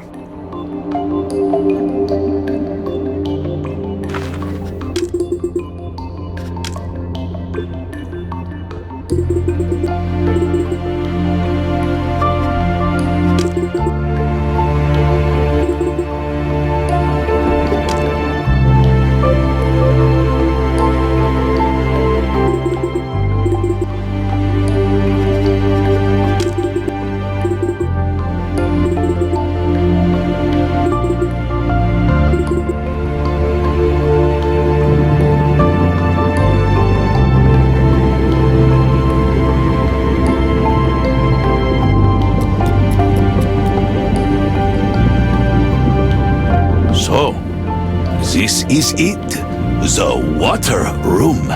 One of the Clawville Express's greatest prides. It is indeed. How should I put it? Adequate. Adequate enough. Thank you, madame. We have all your luggage brought up, ma'am. Is there anything else you'd like? Perhaps some coffee or tea? Some tea would be nice, yes. My partner means yes, ma'am, we'll take care of it. Now, if you'll excuse me, I'd like to explore this little hole. Oui, madame. Gentlemen, out. What?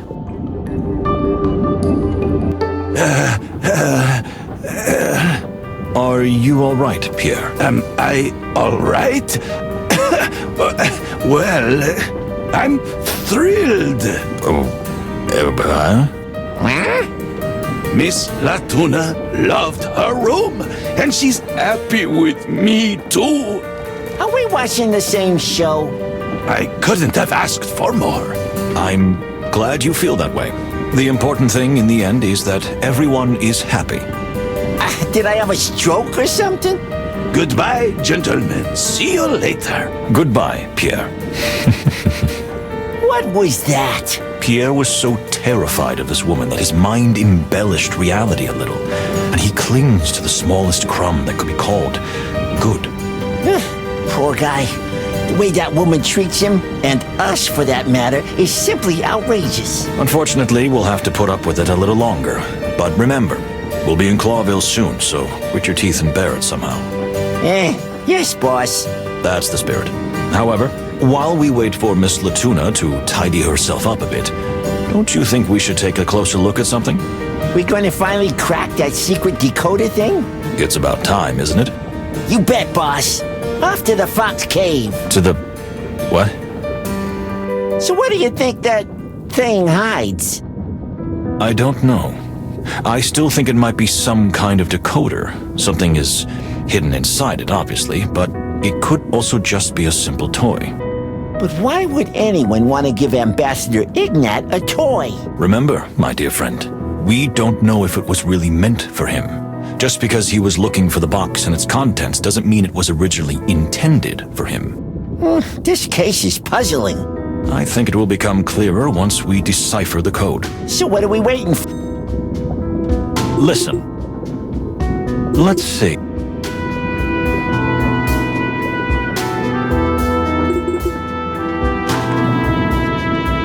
Shall we get started? Yes. Just a moment, and we can begin. Well, well. Well, well. Let's not waste any time. But let's handle it with care, dear friend. I have a feeling that this object is not only mysterious, but also valuable.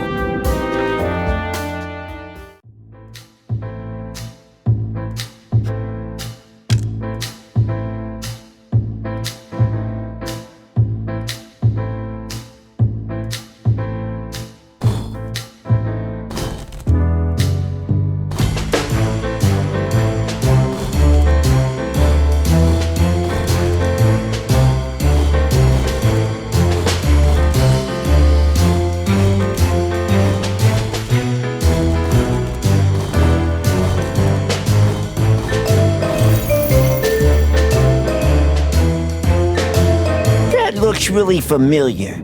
Of course it does. It's the name of that strange plant we saw in Ambassador Mujara's cabin. The yellow flower hidden under the glass? It's no coincidence that it's receiving such special attention. It must be extremely important. But still, what could this be? Advice? Guidance? A warning? I think the simplest thing to do is to ask the ambassador or his pretty little assistant. Yes, I agree. Gentlemen. Yes, Pierre. Miss Latuna would like to see you. She says it's extremely urgent. That's strange. Indeed it is. Thank you, Pierre. We'll be right there. What could she want? She didn't want to see us earlier. We'll find out soon enough.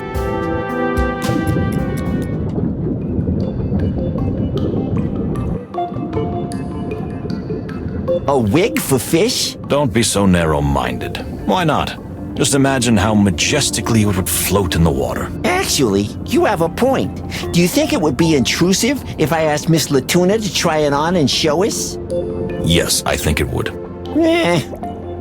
Indeed. Indeed. I see the diva already feels at home. Even if it's only a few days' trip. These celebrities, they think the world is at their feet. I would never want that kind of fame. Well, if we solve this case, we might get some. And I could handle it. Don't get your hopes up, my dear friend. Whatever the outcome of this journey, the Crown of Clawville will certainly try with all its might to keep it a secret. You're a real party pooper, Moses. Interesting. Interesting.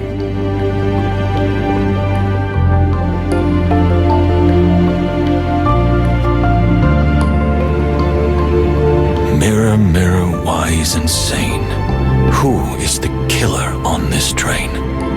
It's you, Moses Wildflower. Plato, that's not funny. Sorry, just slipped out. Indeed. Indeed. Pierre really went all in with this. No wonder he was so excited about the diva's arrival. This must have cost a fortune. Well, we got the smallest cabin on the whole train. Don't be greedy, dear Plato. I'm sure you'll be able to travel in a similar carriage one day. Of course, Moses. Especially if we can avoid prison. Well, well. Well, well.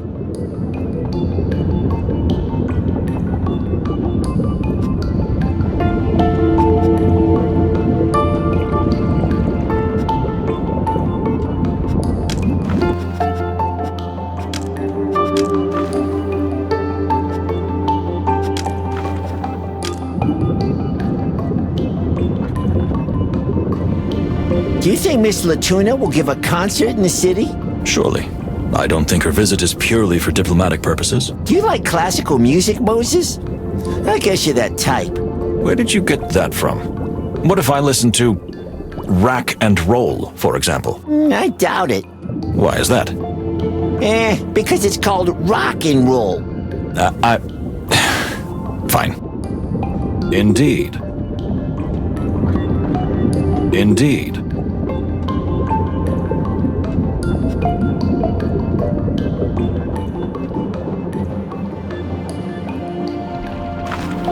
Well, well. Well, well. Is there really a water-filled room inside the room? I'm going crazy. Living with aquatic animals has been impossible for centuries, but it seems to be becoming more and more common as technology advances. It's true that in Clawville, you see more and more water tubes running alongside the roads, and tanker trucks are also running more frequently. See? There's nothing special about it, but the technology is still in its infancy. Still, such a fuss over a single passenger. Yes, well, Miss Latuna is not just a star, but apparently also has serious political influence. So this is a seabed. What? So this is a seabed. I bet Herringway is your favorite. What? I bet Herringway is your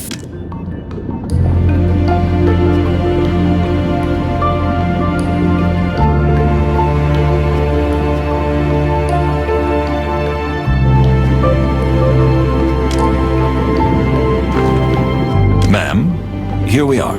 Since you are police officers, I thought I would turn to you. Yes, ma'am, of course. How can we help you? I wanted to see Ambassador Ignat, as he's an old personal friend of mine. A personal friend? But that insect. Pierre. Yes, Pierre. Well, he won't let me see him. He keeps saying that the ambassador isn't feeling well and things like that. Well, we can confirm that. Nonsense. What's a little headache? Ignat and I haven't seen each other in years. I'm sure he's looking forward to seeing me too. Well, yes, certainly, but...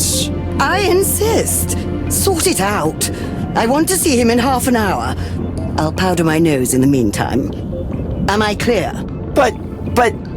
No buts. Please don't waste my time. Chop, chop. Tell the ambassador I'm coming. Yes, ma'am. We'll take care of it. We will? Really? Really. Good. So, what are you waiting for? We'll take care of it? Really? I have to admit I haven't quite figured out how yet. You don't say. Now we're in deep, deep shit. Don't worry, my dear friend. We'll think of something. But since we're here, we might as well look around a bit. Sure, we've got all the time in the world. Is that sarcasm? What do you think? This room is truly amazing. Well, I can't deny it. I have to admit, the Express have outdone themselves. Compliments aren't her strong suit, am I right? I beg your pardon? Nothing. So, tell me, where are you staying in Clawville? I heard that a prestigious hotel exclusively for aquatic animals has recently opened. The Neptunian, with luxury aquatic rooms and corridors. Really? I hadn't heard that. Your country is slowly moving towards enlightenment, and perhaps the so-called Clawvillian dream. Haven't we already been living that way? Oh, come on. You keep preaching about peaceful coexistence, while your city is the most dangerous place in all the wilderness. I hear the police even have a special predatory division. I mean, how barbaric. Well, I can't deny that. See? So, you've known Ambassador Ignat for a long time? He was a young soldier when we met. You see, the Stavonian forces were stationed in Nautica for quite some time, during that ugly naval conflict with the Grassmore fleet. And is that where you became friends? More than friends. Oh dear. Please don't get the wrong idea. We just formed a really important and close bond there. And then? Did you keep in touch? On and off. You know my professional life and Ignat's political career and all those nasty wars. That's why I'm so looking forward to us finally seeing each other again. I understand. Certainly. I would feel the same way. Why are you acting so strangely? Too many prunes for breakfast. Give me gas. I see. Is that a landlubber thing? Oh, yes, ma'am. It is. I'm listening, Chief. So, how do we get out of this? You remember that I mentioned several times how good you are at imitating voices? Yeah, although I don't think it's true. But yes, I remember. And do you also remember that Miss Latuna said she hadn't seen Ambassador Ignat in a long time? Uh-huh. And do you also remember how much junk there is in poor Honk Honk's room? Fancy clothes, for example? Of course. And also that Pierre very cleverly hinted to Miss Latuna that Ambassador Ignat wasn't feeling very well. Yes. So, put the pieces together. What pieces? Imitating voices? Saw him a long time ago? All kinds of clothing? Not feeling well? Oh, what? Don't tell me. Yes, my dear friend, you will pretend to be Ambassador Ignat behind a screen and Miss Latuna will believe you. But that's crazy. Yes, but it's the only crazy thing that might work. But... No buts, my friend. Just a short performance. You'll pretend to be sick so you can't have contact with Miss Latuna, and maybe even your voice will be a little different. You'll say a few nice words, how good it is to see each other, and then the meeting is over. Tomorrow we'll arrive in Clawville anyway. Well, what do you say? That you've gone completely mad on this journey. But somehow I can understand. Fantastic. Let's get ready. The half hour will soon be up.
No way.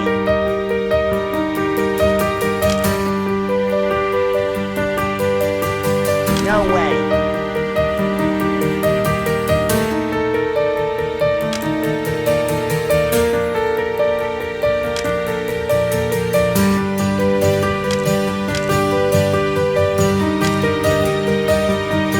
No way. Yeah, all right.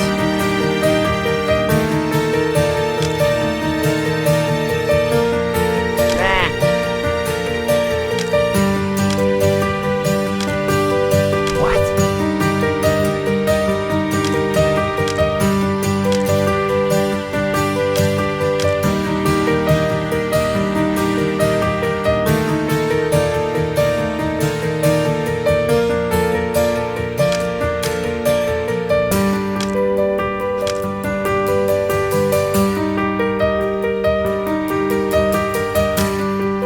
Not really.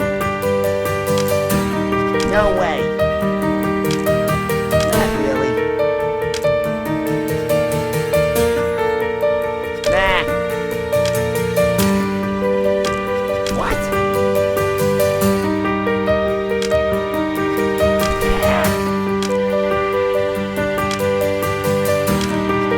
Yeah, all right. Ignat? Is that really you? What happened to you? Just a nasty cold, my dear. Nothing serious. Your voice sounds awful. I hardly recognize you. Really? Well, I guess it's gone down to my throat. Surely. How have you been lately? How have I been lately? We haven't seen each other in years, and that's what you asked me. Huh. I see you haven't changed a bit. See, that's just the way I am. Good old Ignat. Yes, good old Ignat. So, I'll see you in Clawville then, my love. I'll be better by then. But now, if you'll excuse me. Okay, enough of this. You didn't seriously think I'd fall for this ruse. No, I don't understand. Sweetie. Sweetie. Enough of this charade. If anyone knows drama and bad actors, it's me. So, Are we busted? Oh, that is an understatement. And I want answers now. I'll be waiting for you in my room. Well, that worked fantastically. You're a genius, Moses. Well, we had to try it. I didn't hear you suggest a better idea. You're right. But I don't like making a fool of myself. You didn't have to. But really? Sweetie? I had to improvise something. There was a slight chance it would work. Uh-huh. We're gonna get a serious dressing down. I feel like a bad kid. Look on the bright side, Plato. While we're there, we can question the diva more thoroughly. We can find out exactly why she's here. I have a feeling that it has something to do with the murders in some strange, convoluted way. Yeah, but remember one thing, Moses. Our clock is ticking. We'll be in Clawville tomorrow. And if we don't find all the answers... Yes, then I'll be the prime suspect. And what if it's the clucking chicken police that arrest you? That would be foul. You can't let that happen, dear friend. No way. I'd rather kill you if I have to. That won't be necessary. Okay.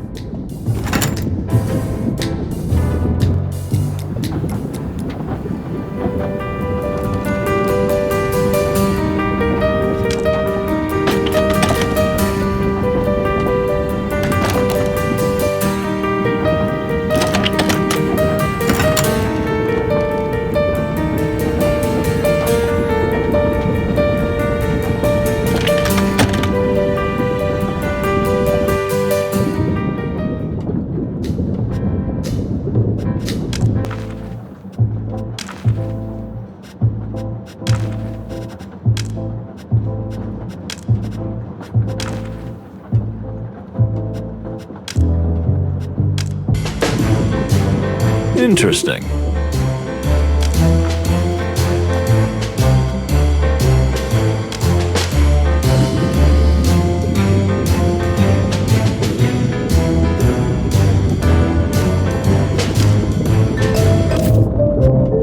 Interesting.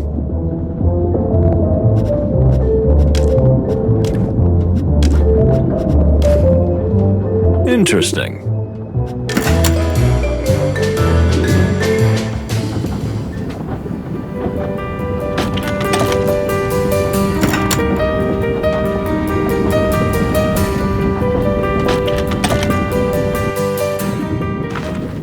Well, well. Well, well.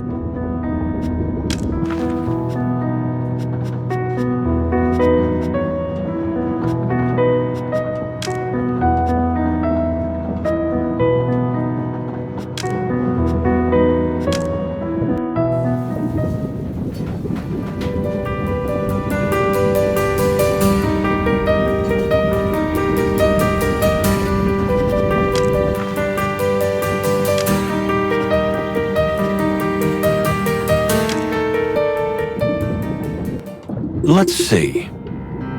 Let's see.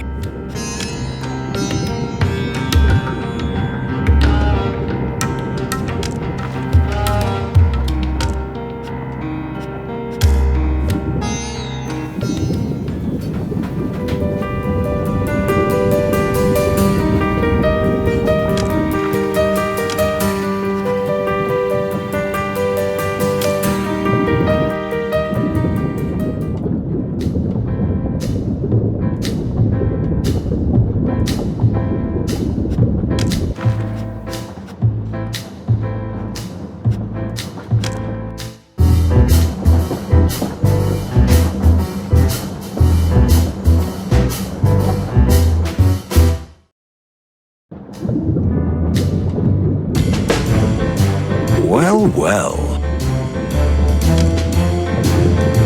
Listen.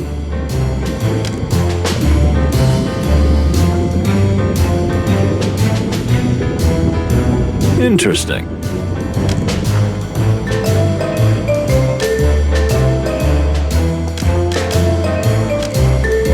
We found ourselves back in Miss Latuna's private quarters. It was getting dark, but we were still under the ocean, in a room that contained its own little private sea. It was poetic and surreal. There stood before us the diva herself, Baroness and Starfish, who, now realizing we had tried to deceive her, seemed even more frightening than ever. What were we going to do? How could we turn this situation to our advantage? Many questions swirled around in my head, but I was sure that more lies would only draw us deeper into the depths. So, the moment of truth had come. Well, here they are. The pride of the Clawvillian crown, no less. Look, Miss Latuna, we can explain. I was hoping you would. So, how did Ignat die? And when exactly? How do you know he's dead? I spoke to him last night. His ghost visited me. You see, I can talk to the dead. Oh, please. Not you too. If you knew all along that the ambassador was dead, why did you let us play this charade? I was curious to see what you would do, and what that would reveal about you. And what does that tell you about us? That you fear the consequences as much as I do, and that you didn't do it. What? Why? We acted exactly as someone trying to cover their tracks would. No body, no crime. I can see your aura, Moses Wildflower. I know for a fact that you would never be capable of murder. Not willingly, anyway. Thank you, ma'am. I appreciate it. Although I'm not so sure myself. I think it's time we had a talk. I imagine you're interested in why Ignat ended up on this journey. Beyond the obvious. The obvious? Beyond the fact that I was his lover. Ah! Yeah, that was obvious. So, any questions? Now comes the interrogation, am I right? I've always been interested in how this really works. Well, Yes. Just relax. You are not a suspect. We just want to understand your role in this whole story. Come at me, gentlemen.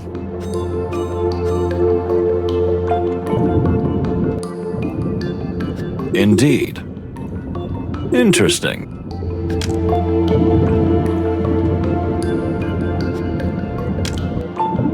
Well, well.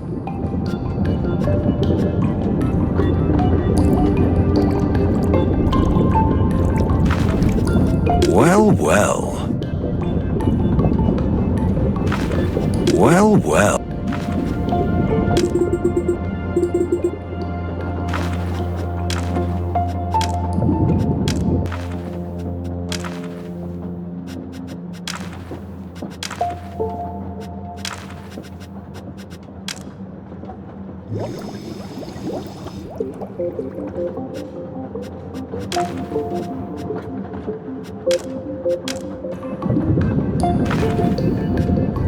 Miss Latuna Oysterhouse.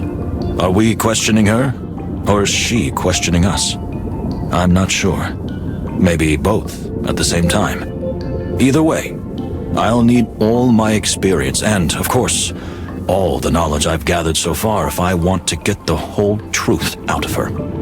So, you're saying that your relationship was romantic. How real was it? Real? You mean physical? Well, yes.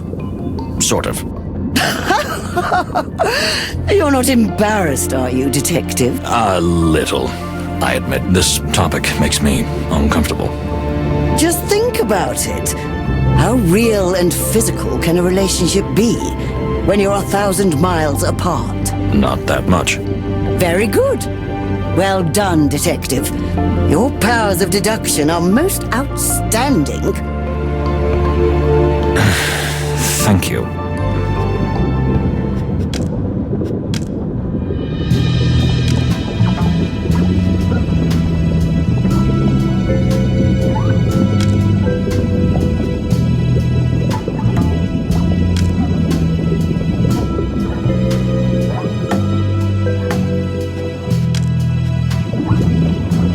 Would you mind telling us how it all started between you two? As I said, it was a long time ago.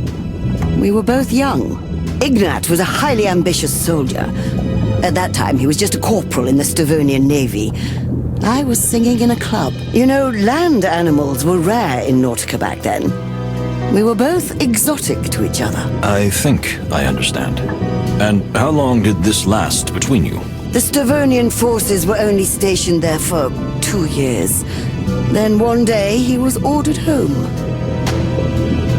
And you haven't seen each other since? Only twice, when life brought us together. But we mostly kept in touch by letter. Ignat never missed a month. His letters arrived on time for almost 20 years.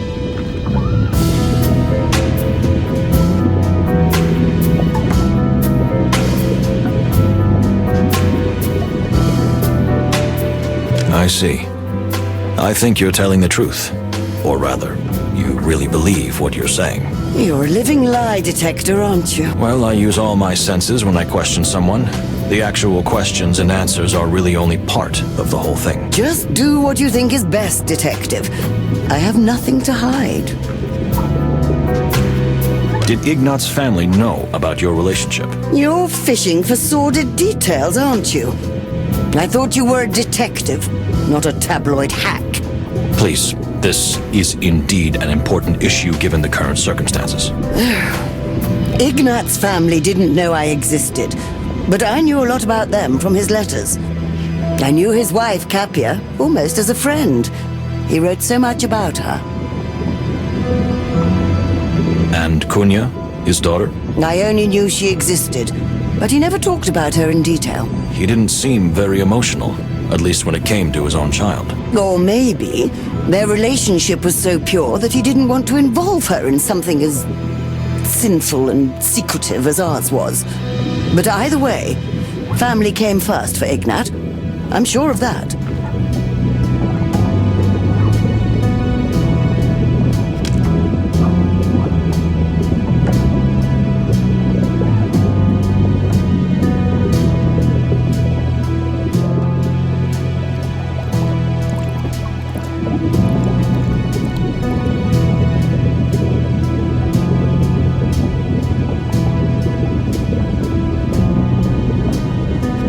Unfortunately, I cannot agree with that, and neither can Ignat's only daughter. According to Kunya, her father was always cold and distant towards her, and even despised her. Oh, that spoiled little brat. Just as her father described her. But you just said he didn't write about her. Well, just a few passing thoughts. After Capia's death, when Kunya was only 7 years old, they lost all contact, and the girl also lost her faith in Stavonia, and in her father. Rumor has it that she longs to go straight to Clawville, that hotbed of filth and crime. Thank you on behalf of all my fellow Clawvillian citizens. What was the purpose of your meeting in Clawville? Oh, please. It's not proper to ask a lady such questions.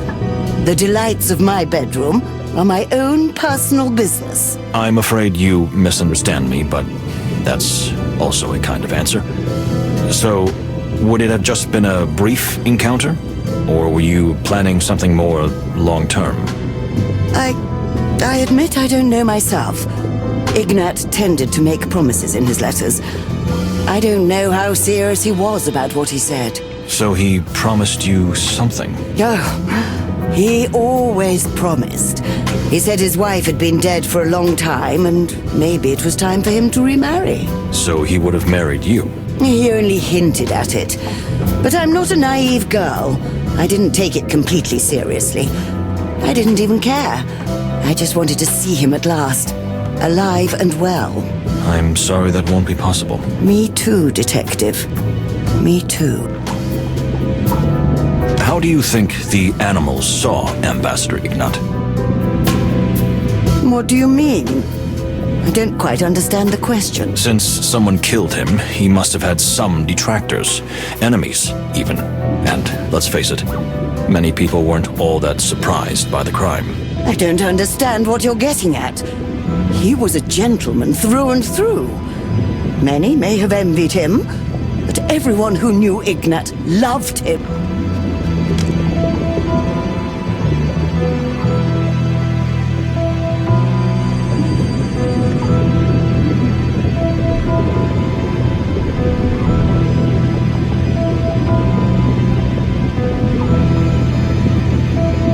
We heard and experienced exactly the opposite.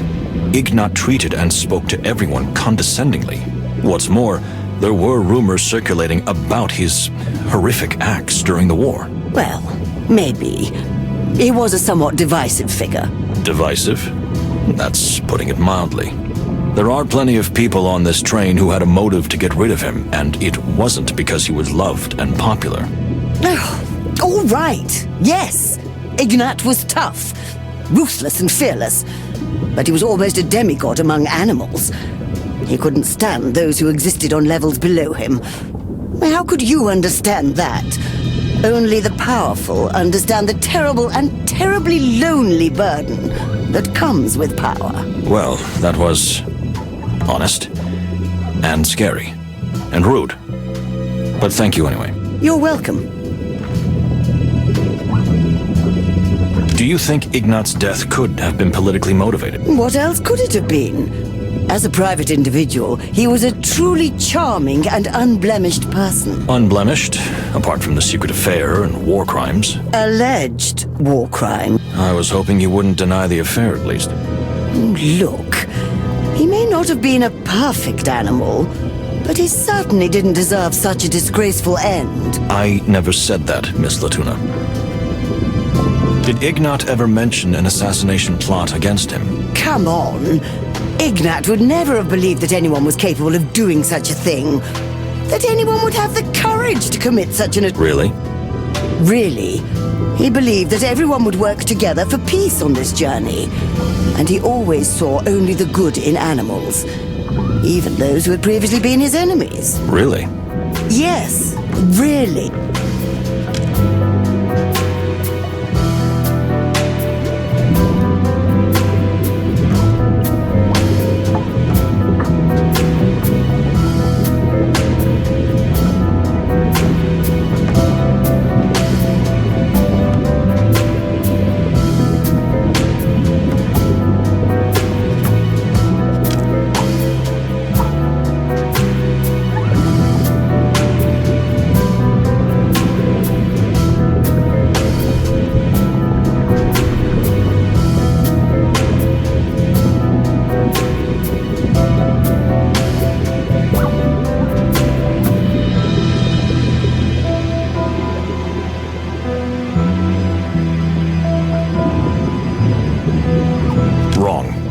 I don't know if you're lying on purpose or if you're really that naive. I beg your pardon. Let me explain.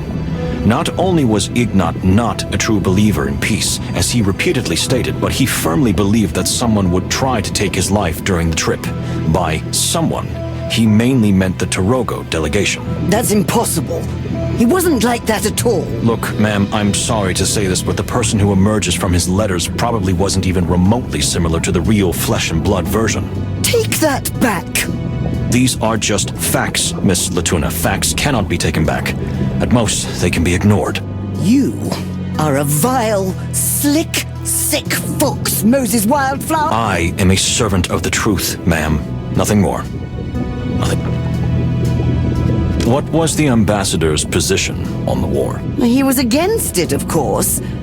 Why do you think he took part in this peace mission?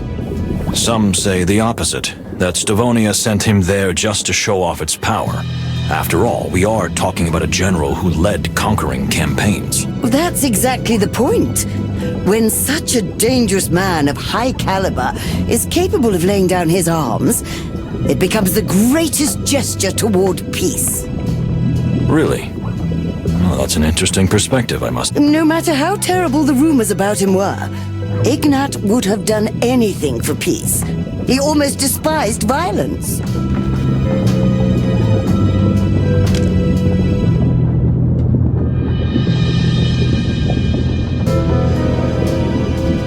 We heard and experienced exactly the opposite. Ignat treated and spoke to everyone condescendingly. What's more, there were rumors circulating about his horrific acts during the war. Well, maybe. He was a somewhat divisive figure. Divisive? That's putting it mildly. There are plenty of people on this train who had a motive to get rid of him, and it wasn't because he was loved and popular. All right, yes. Ignat was tough, ruthless and fearless, but he was almost a demigod among... Well, that was... You're welcome.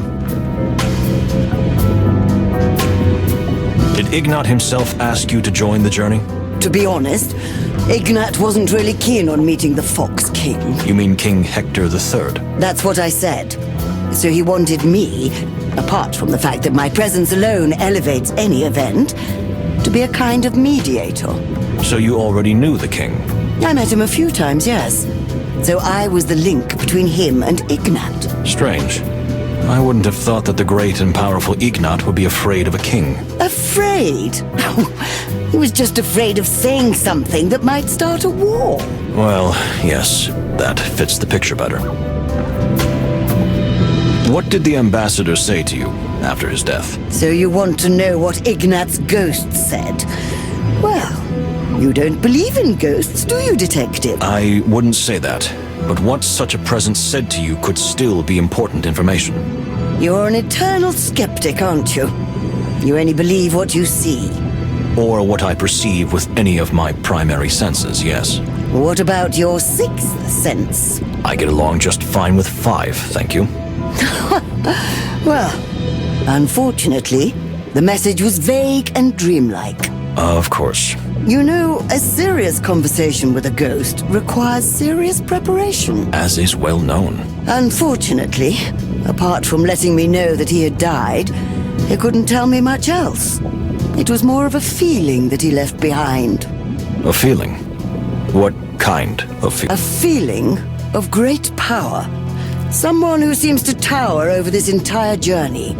A force that moves and influences others.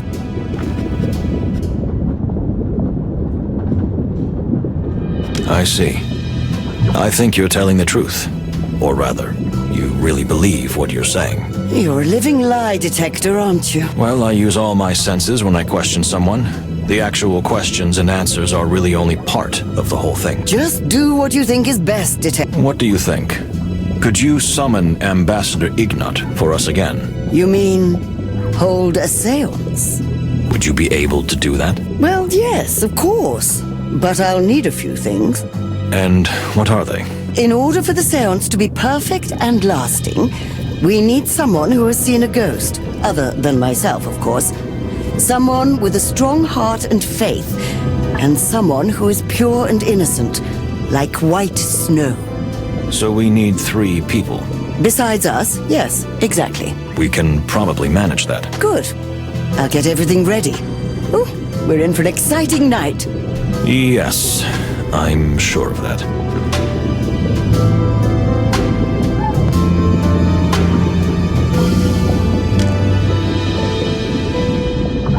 A seance? What's gotten into you, Moses? It must be the pressure down here underwater. It must have gone to your nerves. Not at all, my dear friend. It's perfectly logical. It doesn't matter whether the ghost is real or not. Don't you understand? No, not really. The point is what Miss Latuna will say, not who it actually comes from. If you say so. And who will be the 3 lucky ones we bring to this little seance? Someone who has seen a ghost. The Baron, that's obvious. Someone with a strong heart and faith. Perhaps Mujara Separ. Or rather his pretty assistant. We wanted to talk to her anyway. And the 3rd person, who is as pure as the driven snow. That can only be Miss Faye. That woman is as innocent as a bunny rabbit. Then we have everyone. Moses. Yes, my dear friend. It's gonna be a long night. And haunting. But let's hope we make a breakthrough in the case at least. Yeah, because if we don't, we might turn into ghosts ourselves before we reach Clawville.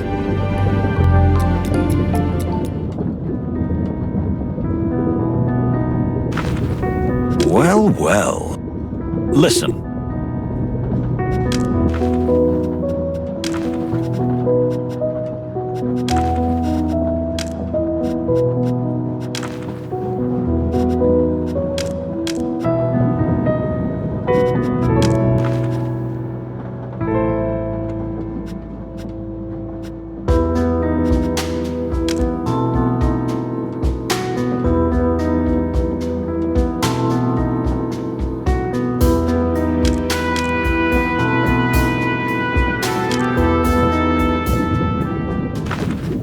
Can I be honest with you? Be always honest with me, Detective. I can take anything. My feathers are made of steel. That's reassuring to hear. So, I was wondering, you still haven't told us the real reason you're here. Do you even have a valid ticket for this train? Oh, don't worry about that. I've already discussed everything with Pierre. And my question? Do you still think I was with the pirates who attacked the train? For the time being, I can't believe anything else. Well, my friend, the truth couldn't be further from that theory. Care to elaborate? All right. I suppose there's no point keeping it a secret at this stage. I was on the run, gentlemen. On the run? Exactly. I was partly responsible for the attack. But the pirates weren't actually trying to hijack the train. They just wanted to capture me.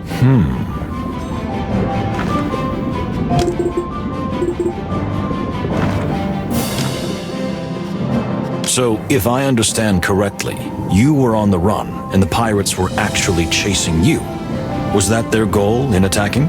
I'm not saying they didn't know what kind of train it was and who was traveling on it. After all, I didn't choose this train by accident.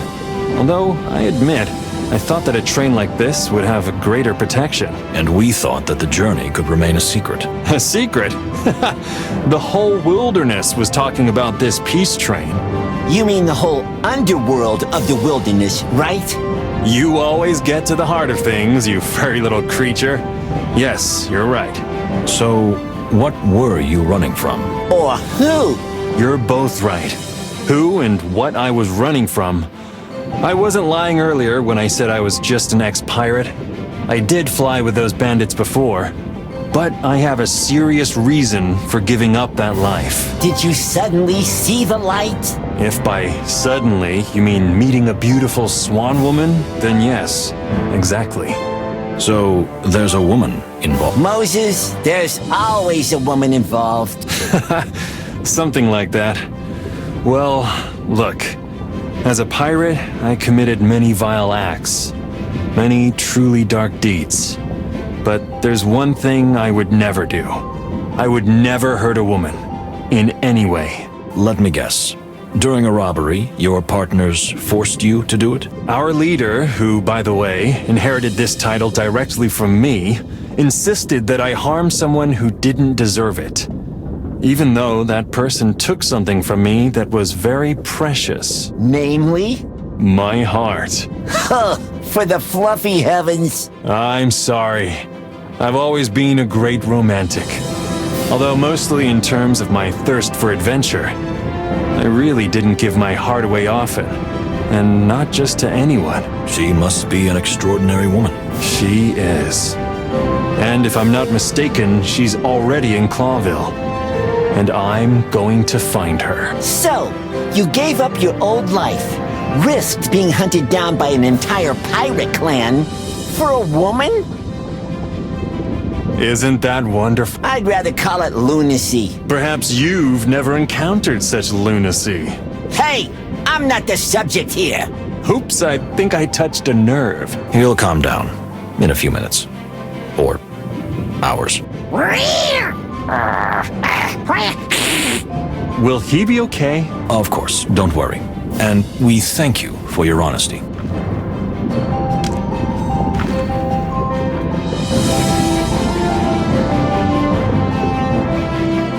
Indeed.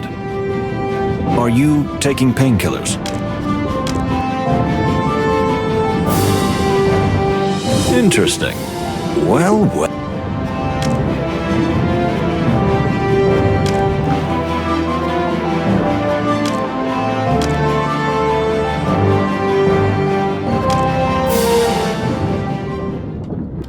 Let's see. Let's see.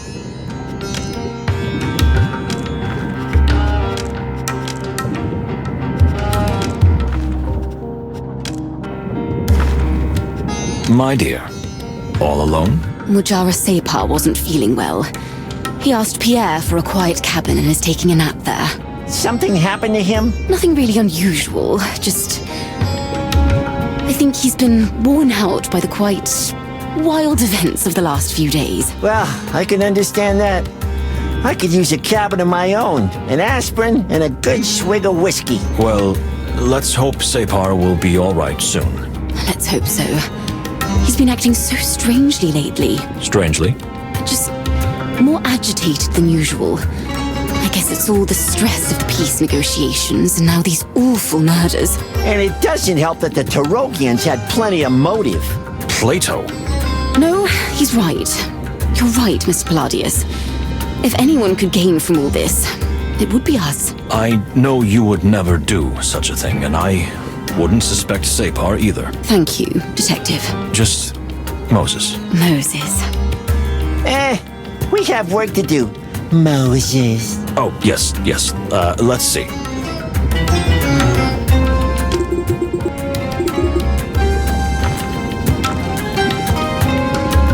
We found something in the secret box. You mean the Never Forget box?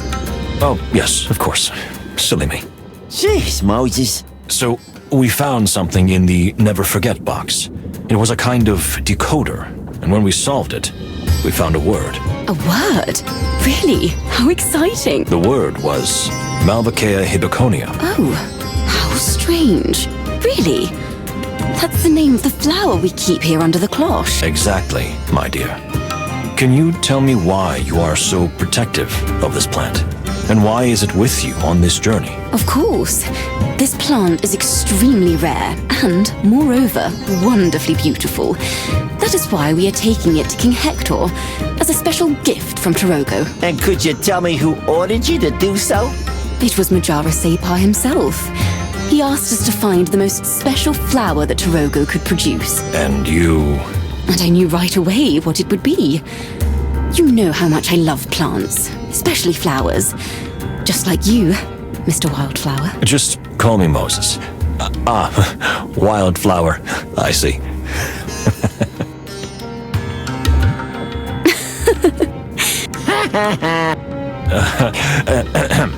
Yes, so you don't know why the name of the flower was inside a hidden decoder. Don't you find that rather strange? I do, Moses. It's extremely strange. It's a rare plant, but I don't know why anyone would go to such lengths to hide its name. But maybe the Separ could help you. Can we visit him in his cabin? I'm afraid you'll have to wait until he's feeling better. Well, we understand. Thank you, dear. We'll do just that. You're welcome, Moses. My dear, may we ask you a question? Or rather make a request? Of course, Moses. Anytime. You see, Madame Latuna, our new passenger, would like to hold a seance. A what? A kind of spirit calling, during which she believes she can communicate with the ghost of Ambassador Ignat, and I'd like you there. Oh, that sounds terrifying. I suddenly feel a chill. Don't worry, dear. I'll be there. I'll keep an eye on you. You mean you'll take care of me if I get scared? More than that, my dear. If you want, I won't even let go of your hand. Here we go. But why did you think of me? Madame Latuna said we need someone with strong faith and a strong heart. And you thought of me? Immediately, my dear. Well, I don't know what to say. How could I refuse such an invitation? I'll be there, Moses. My heart is racing, my dear. Thank you. This will be a great help in finally finding the real culprit. So you don't think it was you? Well, I don't know. I'm still unsure. But you have to believe in yourself, Moses. I can see into your soul, and I know you wouldn't be capable of such a thing. Do you really mean that? Should I leave?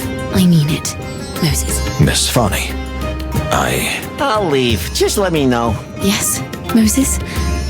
What did you want to say? I don't know. It just... Hello? Can anyone hear me? Just... No one has ever spoken to me like you do. Really? That's awful.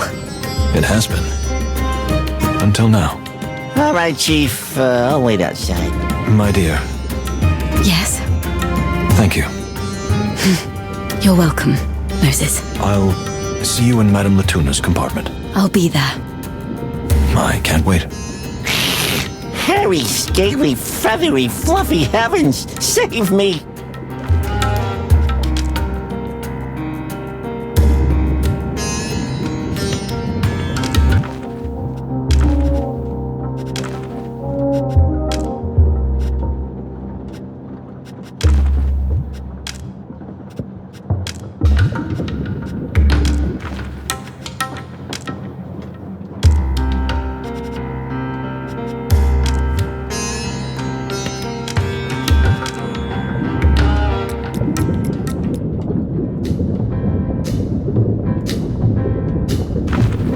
Interesting. Interesting. Dear Miss Fay, may we ask you a question? Is it about Miss Latuna? You see, I've never met her in person, but I'm a huge admirer of her work. She's a true diva. That's for sure. Well, yes, that's exactly why we're here. Really? That's fantastic. We'd like to invite you to a seance. To a... what? A seance to summon a spirit. For the wilderness, that sounds terribly exciting. And very scary, too. Miss Latuna asked us to find someone who fits a certain description. And that is? We need to find someone who is as pure as the driven snow. Oh. Well, I'm very honored that you thought of me, but I'm not perfect. Oh, far from it. I have my sins, too. Which are? Plato, please. Of course. You don't have to tell me if you don't want to. Although most of the time I really feel just like prey to the others, I do have a dark side. Most people just see me as an easily exploited, fragile little bunny, or a fleeting beauty who's just been picked up by the world, only to be thrown away just as quickly. Because of this, I often feel very vulnerable. But that's only one side of the coin. What do you mean? I'm also capable of behaving like a predator towards others. I drove my first assistant crazy. The next one almost attacked me. I treated her so badly and mean. I'm currently working on my third assistant, and she doesn't deserve to be treated so badly either. And now? Something changed? Somehow, on this very journey, I realized it is easy to play the victim, Yet I now see that I have victims too. So no, detectives, I'm not as pure as the driven snow. You just proved that you are, dear Miss Fay. Or at least you are striving to be. Exactly. You recognize your mistake and are trying to correct it. Believe me, ma'am, that is a very rare and valuable trait. Indeed. And it's never too late to change. You're right, Moses. Well, thank you, gentlemen. I don't think it'll be that easy, but you've convinced me. I will go with you to the seance if that's what you need. Thank you, Miss Fay.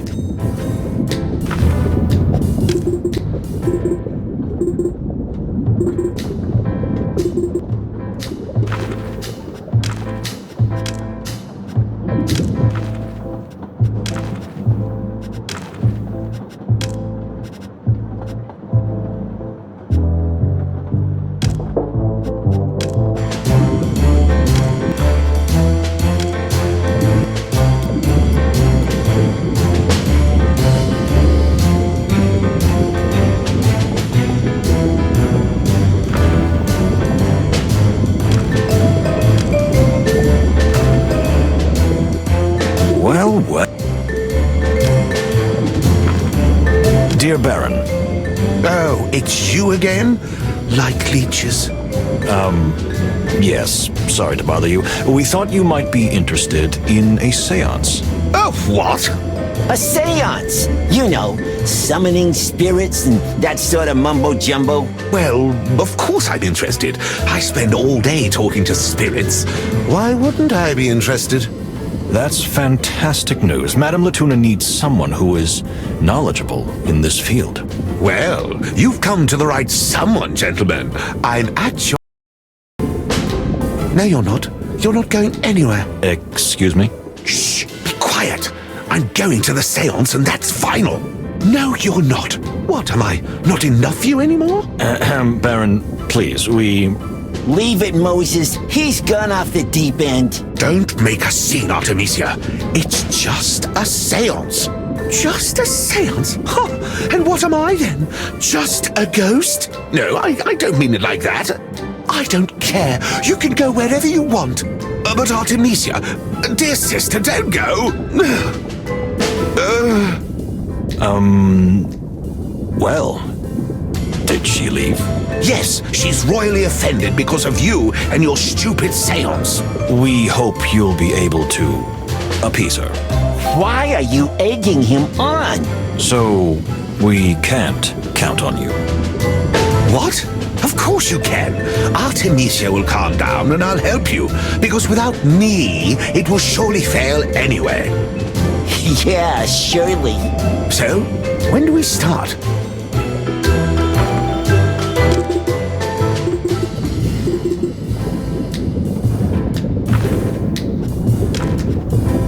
Just one more thing, dear Baron. Have you ever heard the name Malvaceae Hippoconia? What? Is that some kind of magic spell? No, not at all. It has nothing to do with seances or ghosts. We found it in a strange decoder. Oh, please don't bore me with such nonsense. All this detective routine is making me sleepy. This is an extremely important detail in our investigation. Are you sure you haven't heard of this? Or do you have any idea or even a hunch what it might be? You people are really hard to get rid of, aren't you? You're right, dear brother. I see. So you don't know. Well, thank you anyway. Okay, sure. Goodbye.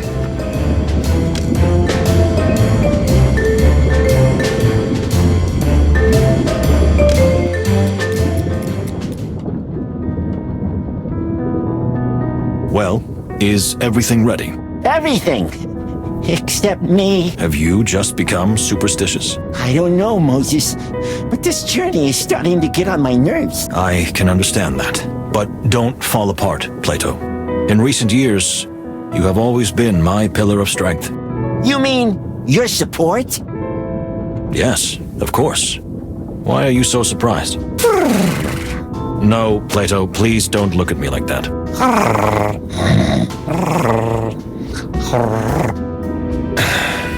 I already regret saying that. Let's get going. The seance is about to begin.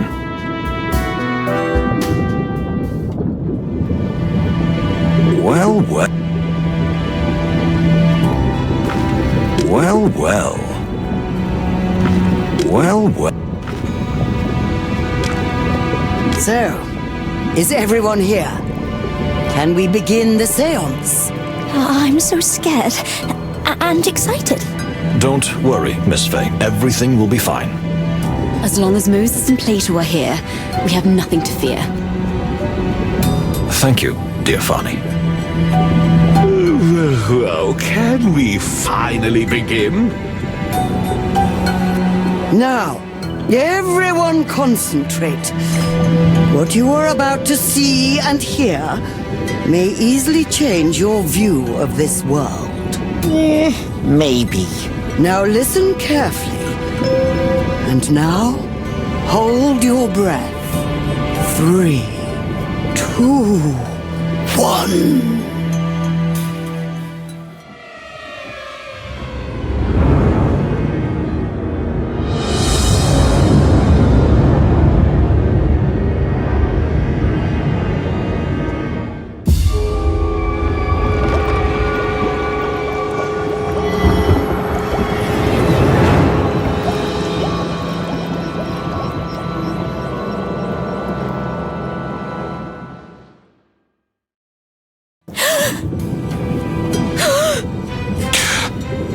What is this?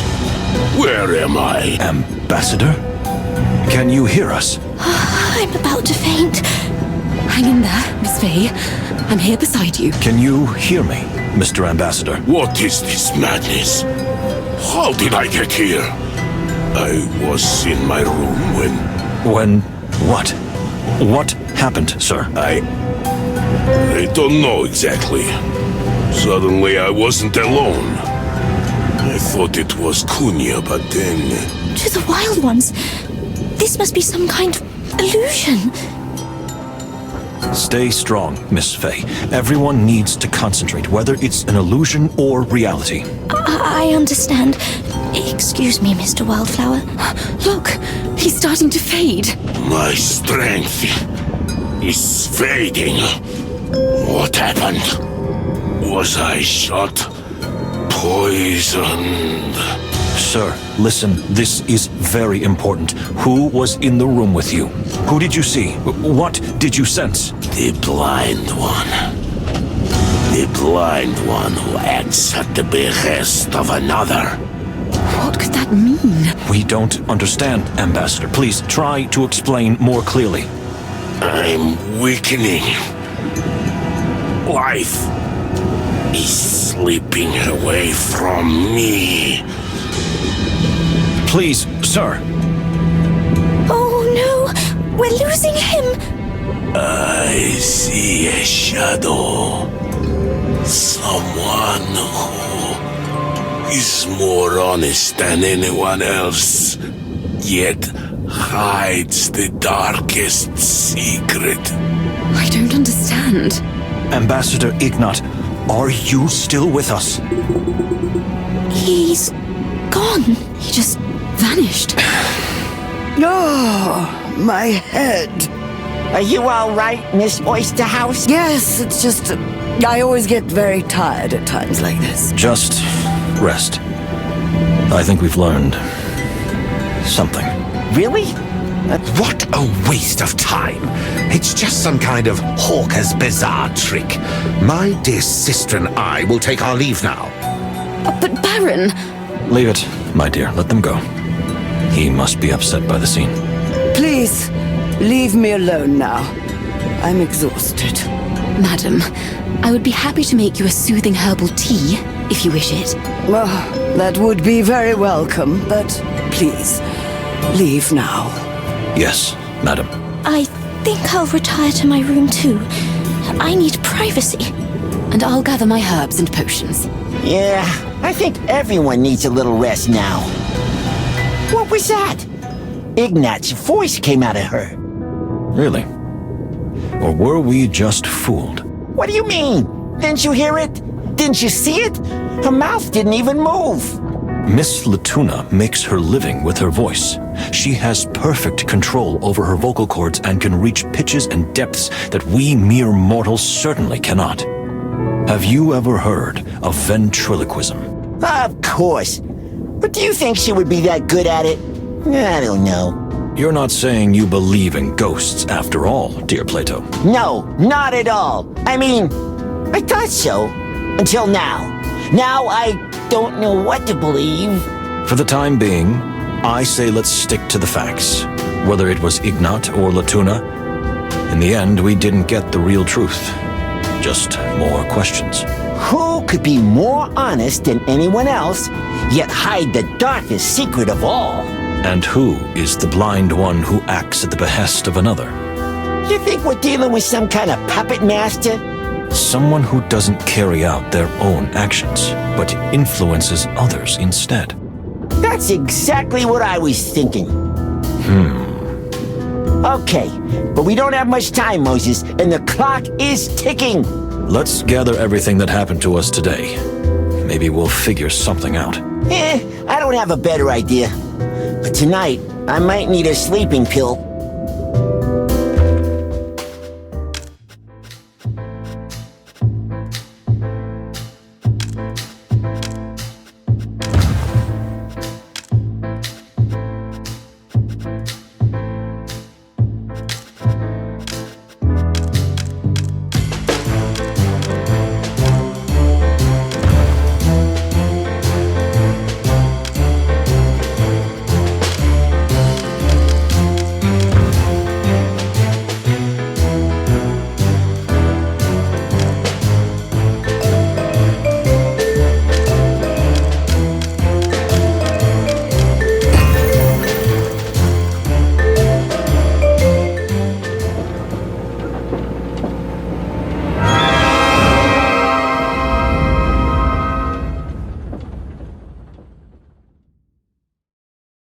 What was that? So you heard it too? I heard it too! Oh no. Miss Fani! To Ambassador Mujara's cabin! Let's go.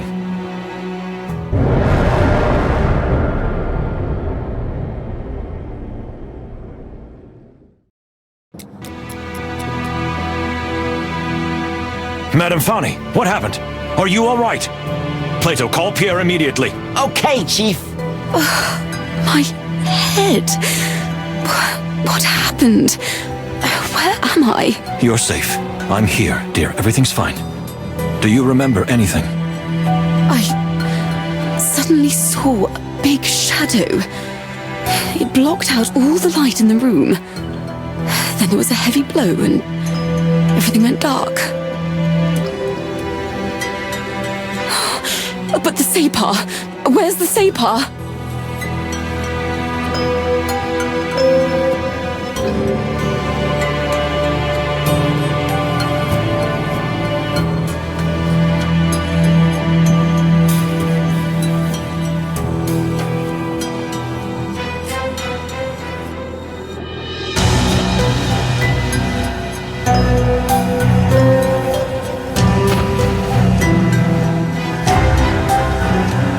Don't rush, dear. You were hit hard. Stay calm. We'll find the ambassador. Oh, I'm so ashamed. It's my job to keep an eye on the ambassador. But he's been acting so strangely lately. I don't even know where he was when this happened. If you don't mind, I'll take a thorough look around the room. Plato has already gone to get Pierre. You just rest. Oh, I admit, I am feeling a little dizzy. All right, I'll do that. I'll stay here with you. I won't leave for a moment. Thank you, Detective. I mean, Moses. Thank you for being here with me.